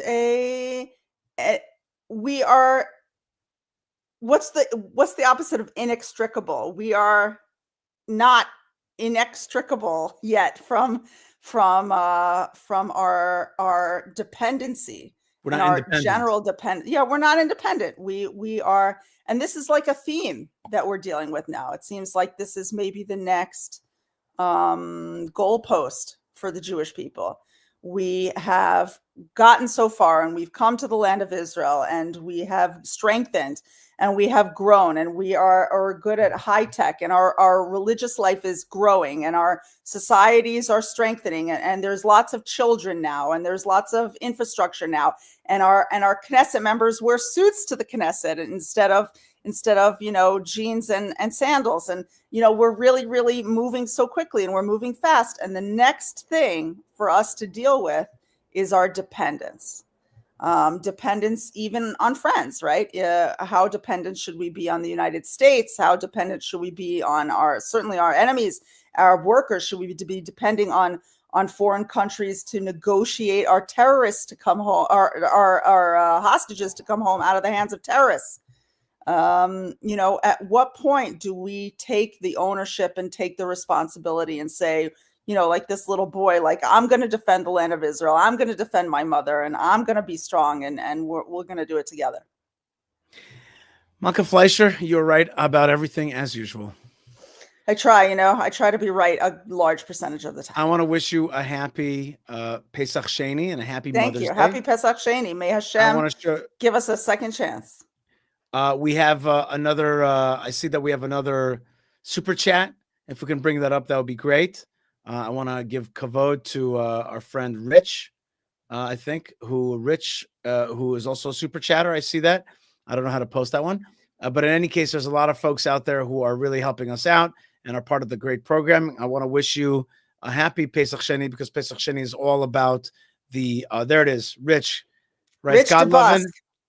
I think it's that guy. I think it's that guy that was in the car. I think that was the guy that you. Oh man, God loving and awesome. Israel loving support from North Carolina. Yes, that's it. It's just that simple, that awesome. God bless you. God bless Thank you. you. God bless you in North Carolina. Malka Fleischer, thanks so much for being with us. Thank you so much. It's a pleasure, and it's really a pleasure to be out there with all these amazing people. Michael James recommends that we get a Glock 26, but Michael, we actually have. Smithfield Armory Hellcat. And I have a Smith & Wesson. Yeah, that's right. There you go. All right. Michael James, thank you. And Malka Fleischer, thank you so much for being with us. Thank you. May both Smith & Wesson and the Lord above protect us. Amen. All right. Okay, folks, we are, it's 2 hours and 35 minutes since we started our live. Again, I want to thank our crew for making it awesome, Elazar and Yo. And we have a little bit more time to cover just a few more videos. I don't want to jip you. That's the thing. I don't want to jip you from less than 3 hours of live programming on Sunday from the land of Israel. But the following video is by one of the greats of our time, one of the great video makers and social media makers, and that's Nick Freitas. And he asks why the Middle East won't accept Palestinian refugees. Actually, now that I think about it, I think I've seen this video in the past. So I don't know if it's new. Is this a new video? No, I don't think it is. So you know what? I'm not gonna cover that because I've covered that in the past. Actually, I'm going to use this time to cover a different video, which is Charlie Kirk, also one of the great social media teachers out there. He's got this thing that he does. He just goes to campus, sits down, and talks with people. It's just such a neat thing. I can't help but respect him so much for the way he does this. Let's watch Charlie Kirk as he talks about what would happen if Israel would lay down its arms. Yes, thank you. Hello. I wanted to talk to you about Palestine versus Israel. And I'm a Jordanian Christian, but I was born in this country. I'm a proud American. But I wanted to know how you can defend our country funding billions of dollars into a foreign government aiding genocide. So do you mean the money that we send to the Palestinian Authority? No, the ones that we sent to the IDF. Okay, so you know we spend money to the Palestinian Authority as well, right? Yeah, billions. Okay, how? We give them cash. We give them, I know, you guys claim to give them care packages and stuff like that, but why are we still defending the IDF? No, I want to make sure we're morally consistent. So do you agree that we should cut money off to both Israel and the Palestinian Authority? Yes. Okay, cut off to both. Okay. Yeah. All right. So you're from Jordan, and so you know the region very well. If you look at the Palestinian Authority, let's just take Lebanon, okay, versus Israel. Which country is more moral or a better place for people to live? Wait, what? Okay, first, why is that a question? If it's a foreign land, why are we the ones dictating? No. We have to get our moral. We have to Okay. get our moral symmetry right, Our and then moral we could symmetry. determine foreign aid. Again, in the Middle East, because for whatever reason, a country the size of New Jersey, with half the world's Jews, gets all the attention of campus activists. Yes. And so, yet there's civil wars in Africa, the slaughter of Druze in Syria, from the annexation of Armenia from Azerbaijan, gets no campus energy. So I just want to understand, just so we're morally clear, where is the best place for a woman such as yourself to live? In Tel Aviv, or in Beirut, Damascus, Amman, or Cairo? Where is it better for a woman to live in the Middle East? I've been to many of these locations, and I just want to let you know that that's an unfair question, because why us funding Israel, they are bombing Lebanon. Hold on, we'll get there. I just want to know, based on the laws and the customs that Lebanon, Syria, Jordan, the country you're not born in, but that you have ancestry from, Egypt, all have, where is it better for women to live? In those four places or in Tel Aviv? That is, again, no, that's very hard to say. Again, because Have any of those four countries ever had a female prime minister? why would that matter? Because Israel has. Yes, but Because I find it interesting that I'm not saying you're on the left, but the campus activists are always about women's rights and women's empowerment. Yet the only country that has actually ever done that in the Middle East is Israel, interestingly enough. But I mean, let me just ask this. Do you think Israel is the good guy in this equation and the other countries are not so good? How would you mark the moral grade here? I believe Israel is the bad guy. They're using religion as an excuse to take over land. It's a government. Zionism is not Judaism. I mean, I just want to pause this for a second. So here's a Jordanian Christian. Christians have been persecuted by Islam for a long time because of religion. And here she is. Her parents probably fled Jordan because of jihadism, because they couldn't, or because of the backward nature of the Middle East, where they couldn't have a life. And here she is on American campus. Instead of being like, yeah, I'm here because the jihad pushed my parents out, or because our corrupt governments couldn't provide us with a decent country.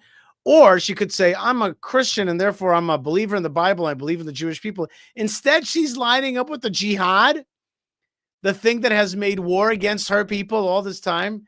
I mean, there is some, and I think that what Charlie's doing here is really showing moral muckedness, moral mess, moral lack of clarity. And this goes back to like who she thinks is cool.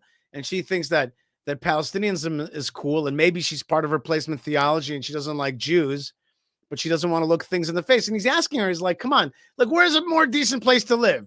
Right? Not that I think that Israel gets its rights from being a decent place to live. We get our rights because it's our land. But okay, but he's asking her she's asking her to look into the Middle East, into the Arab world, into what jihadism is. She can't see it. So, and then what exactly is Islam doing then?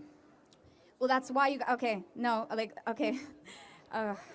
Islam versus Judaism, that's what the Western media believes is happening, that Jews are fighting Muslims, which is not true. It's a government fighting over another government for land, and they're using religion as an excuse. Why are the IDF soldiers fighting Christian people during Easter? They're not allowing them to go into church. Actually, that's not true. So let's talk about that. That's a lie.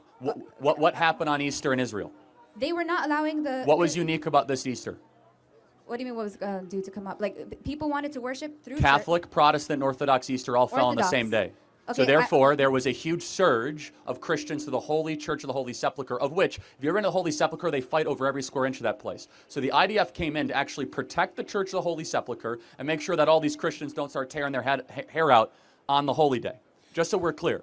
If the Christian... Oh, sorry, I don't mean to... No, you are actually believing the Arab press in the Middle East, where no one is being denied access to holy sites. And I do have to wonder, so you're a Christian, you know the area well. Do you feel safe as a Christian? You're a Christian, right? Yes. Going to Bethlehem. Yes. We are Christians. But do you know who controls Bethlehem? Okay, so she doesn't know, right? She's basically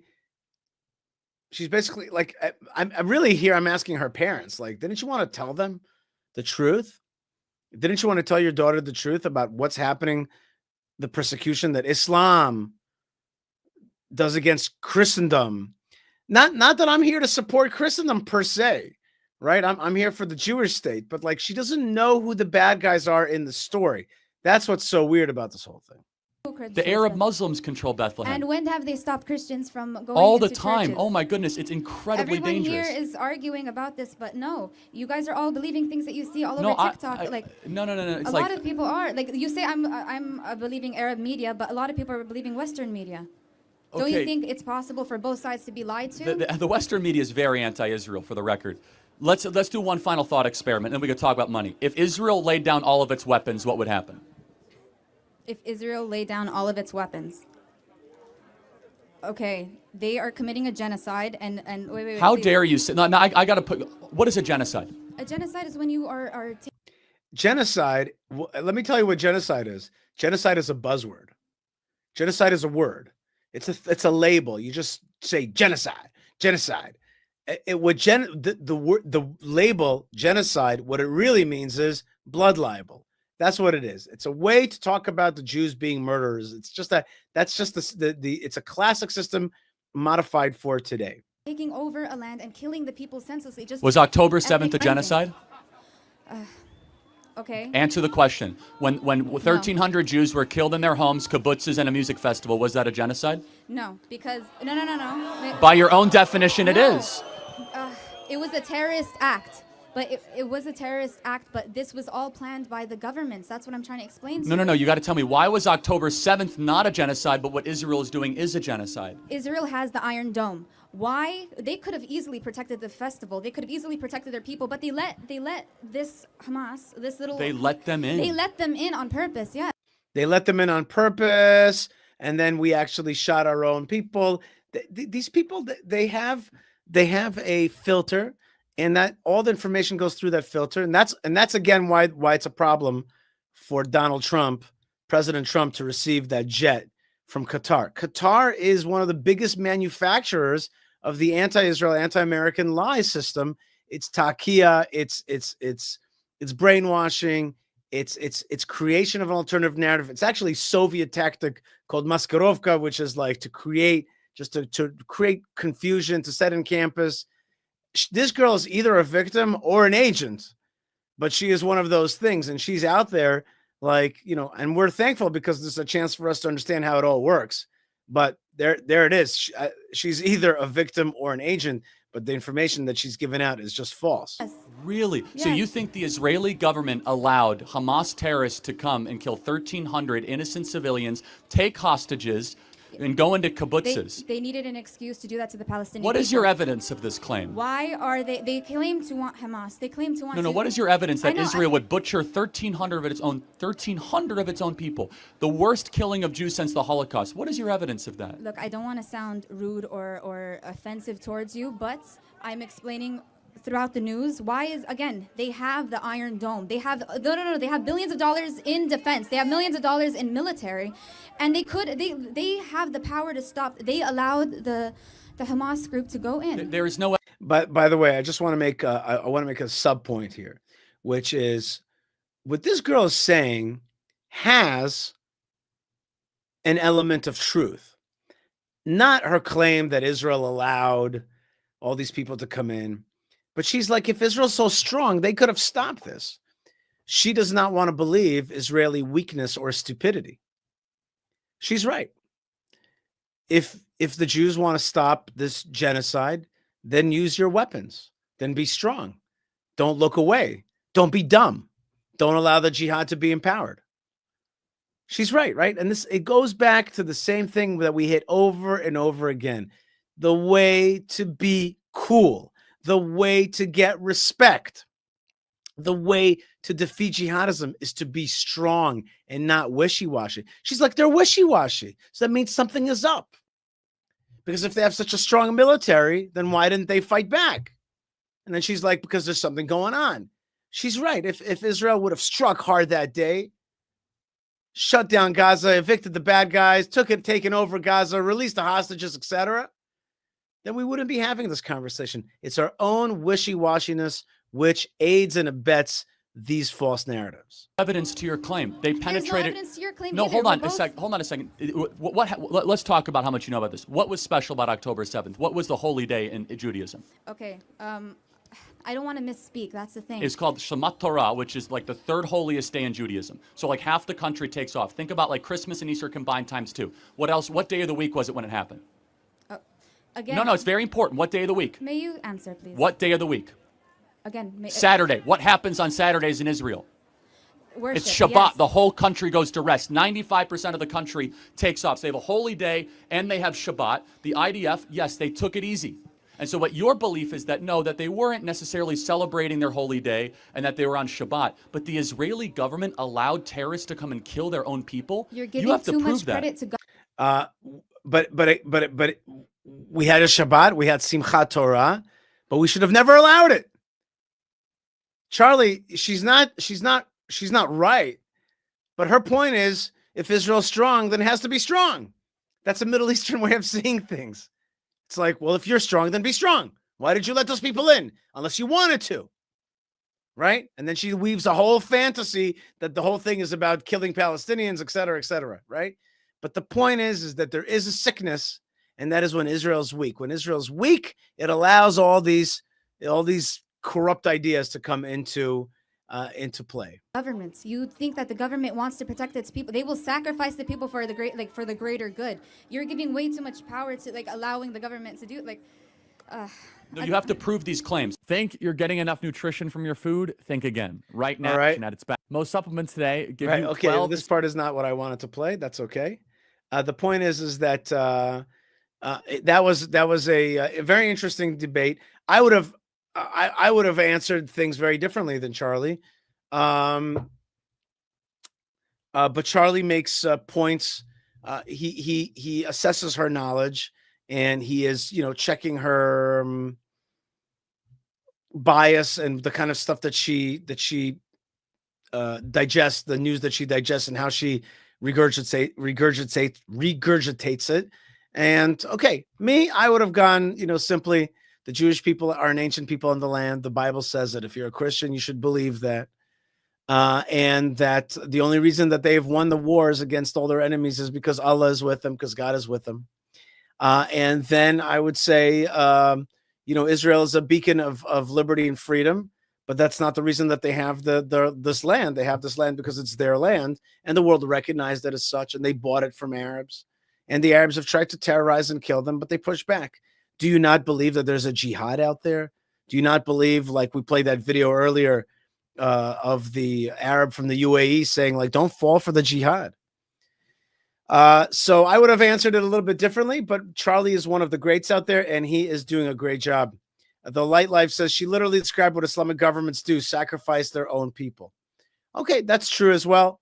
The Middle East wants to be freed from these kind of terrorists, but look how good they are at training the mind.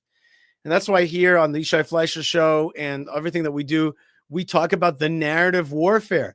That girl, again, is either a victim of the narrative warfare, most likely, or an agent of the narrative warfare. Essentially, she's really both, right? She's a victim and she's become an agent of it, right? She's now she is spreading the infection. She is out there. And her parents probably, when she says she's Christian, by the way, she's not Protestant. She's probably Eastern Orthodox. That's what most of the Arabs in our area are. And that is a longstanding tradition of anti-Semitism in that faith system. And they're Arabs also, so they have a predilection not to like the Jews. But the fact that she doesn't know that the Islam destroys them and fights them for control of places like Bethlehem. Look, I want to be honest here. I don't want to see her brand or the jihad brand reign. I want to see people who love Israel, Arabs and others who want to live with Israel, want to live in this land, who want to also support the Jewish state, follow the God of Israel, follow the Abrahamic faith, create an Abrahamic region, do the Abraham Accords. That's what I think needs to be done around here. Hold on just 1 second. Let's fix the camera. And there you go. That's the kind of people that we want to see. Let's we got viewers from all over the world right now. Hold on 1 second. We got viewers from all over the world, and let's give them a little bit of a moment of recognition. Let's see who we got from around the world that's with us today. Let me know what you're thinking. Let me know what you're from, and we'll post that up. Oh, yeah. Here we go. That's right. It's been a long day, and I wanted to finish off the show today with a little bit of a rant. Okay? Are you ready for a little rant? And then we'll put up all the places around the world, some of the places around the world that people are writing in from. Here's my little rant, okay? There are 3 things that we take for granted. You know what? Let me start again. All peoples take things for granted. We take our own stuff for granted. Sometimes we take for granted our strengths. Sometimes we take for granted our gifts. Sometimes we take for granted what God has given us, and we let ourselves get stressed out, and we forget to thank God. We forget to live with joy because our life is full of this stress to survive, to deal with stuff, to get our respect, to get our money, to get our relationships, to get our food, to get the stuff that we want. And we start taking things for granted. I have identified that my beloved Jewish state, the state of Israel that I love so much, takes many things for granted. But here are 3 big things that we take for granted. And when we analyze them and think about them, they make a difference about how we will lead the future in our future policy. So here are 3 things that Israel takes for granted. 1, the Dead Sea. The Dead Sea is one of the most beautiful places in the world. It's got this body of water which nothing lives in, but it's clear and beautiful, and you float on it, and it's healing because it has minerals. It heals your body pains, your aches, your knee aches, your back aches. It's just good for psoriasis, for a million things. It's a healing waters of the Dead Sea, and it's so dramatic with the mountains, the Judean desert on one side, and the mountains of Moab, today Jordan, on the other side. It's one of the most beautiful places in the world. It's got this amazing body of water. It's got amazing clean air. It's got so many things going for it. But the state of Israel takes it for granted. In fact, it's being dried up right now. The Dead Sea is being dried up because industry is not being careful, and they're drying up the southern part of the Dead Sea to harvest the salts and the other minerals, but they're not being careful, and it's drying up, and it's kind of dying. If this was a different country and a different country had this Dead Sea, they would do everything to promote it, to develop it as a tourism attraction, and to protect it environmentally, to make it a really amazing, amazing spot that is saved and protected for generations. We're the custodians of it. But we take for granted our own nature. It's weird, but the Jewish people take for granted our own nature. And you see Israelis sometimes littering. There's not enough care about littering. And one of the most blatant examples of that lack of care of our own environment, which is a gift from God, the land of Israel, is the Dead Sea. We take it for granted. We got to stop taking that for granted. We got to start loving our environment and loving our land and really, really embracing our land, doing everything to be its protector and its lover, and understanding the gift of Hashem, the gift of God that is the land of Israel. The Dead Sea's got to be protected. That's one. Here's a second thing we take for granted. We take for granted our prowess in medicine. Did you know that many Israelis who are top students cannot get into our own medical schools and end up going to places like Hungary and Jamaica and Italy and other places to study medicine? Then they come back and they're actually much sought after because we need more doctors here. But our medical schools are too small and too competitive. We don't have enough spaces in our own medical schools. But the Jewish people have been great at medicine throughout the ages, like Maimonides and Nachmanides and many other great sages were also great doctors. We got to remember our medical tradition. We make great doctors, we make great hospitals, make first-rate medical institutions, but we should make them much, much bigger. We're taking our prowess for granted. Instead, we should have large medical schools, giant medical schools that teach every Israeli that wants to learn a medical art or a medical craft, a medical teaching, medical career, nursing, etc.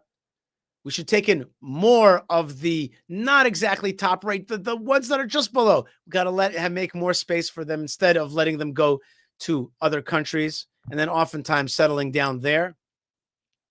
And our medical schools should be so big that we invite people from around the world, certainly from Africa and the Middle East, to study here in Israel. And what a brand ambassador will we have if those people will proudly display that they studied medicine in Israel. Imagine that you're in Africa, in I don't know, Mozambique, I don't know, South Africa, right? And you have Ivory Coast, and you have a degree, Central Democratic Congo, Central African Republic, the Democratic Republic of Congo, all these countries. Imagine if you walked into an office, you saw a doctor or a nurse with a degree from Jerusalem or from Tel Aviv. You'd be like, wow, you had a good education. You studied medicine with the Jews. We should make giant medical schools that invite. We should be the Bologna and Jamaica and Budapest. We should be the place that people come to from around the world to study medicine because we're the Jews. That's just something we're good at. The Lord gave this to us. He gave us that skill and the love of medicine and the love of healing. And so therefore, people from around the world should come to giant medical schools in Israel. And Israel should give you degrees and plaques. And you're going to come out there bearing your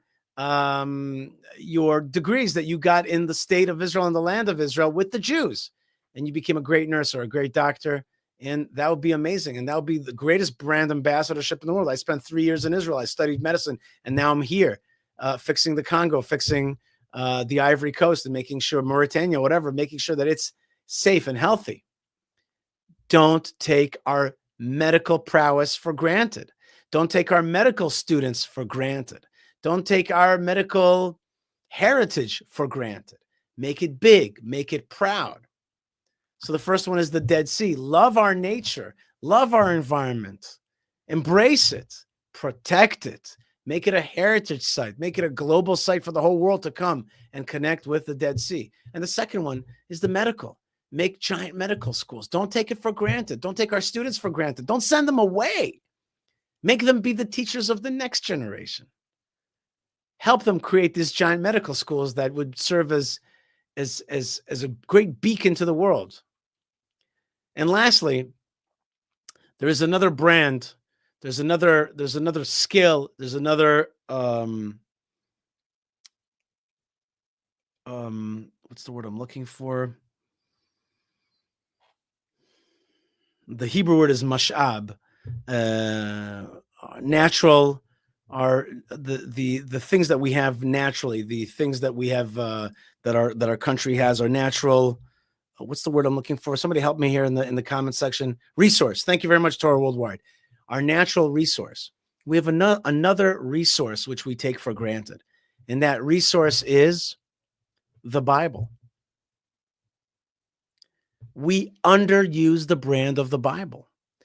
Israel, when you come to Israel, you barely know that you're being told that you're not told that you've now come to the land of the Bible.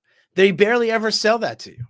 You come to the airport, you barely get a sense that you're in the land of the Bible. When you land in Australia, you know immediately you're in Australia because they show you didgeridoos and kangaroos and the things that are Australia. When you land in Israel, they don't tell you it's the land of the Bible. That's one of the first things that they should tell you, land of the Bible. And throughout your time here, you got to connect with things that are biblical and go to biblical parks. You know, like Renaissance fairs, go to biblical fairs. You know, like in America, they have these parks where they have reenactors and you live the past, like Colonial Williamsburg. That should be the Bible. You should touch the Bible here. You should touch Abraham here.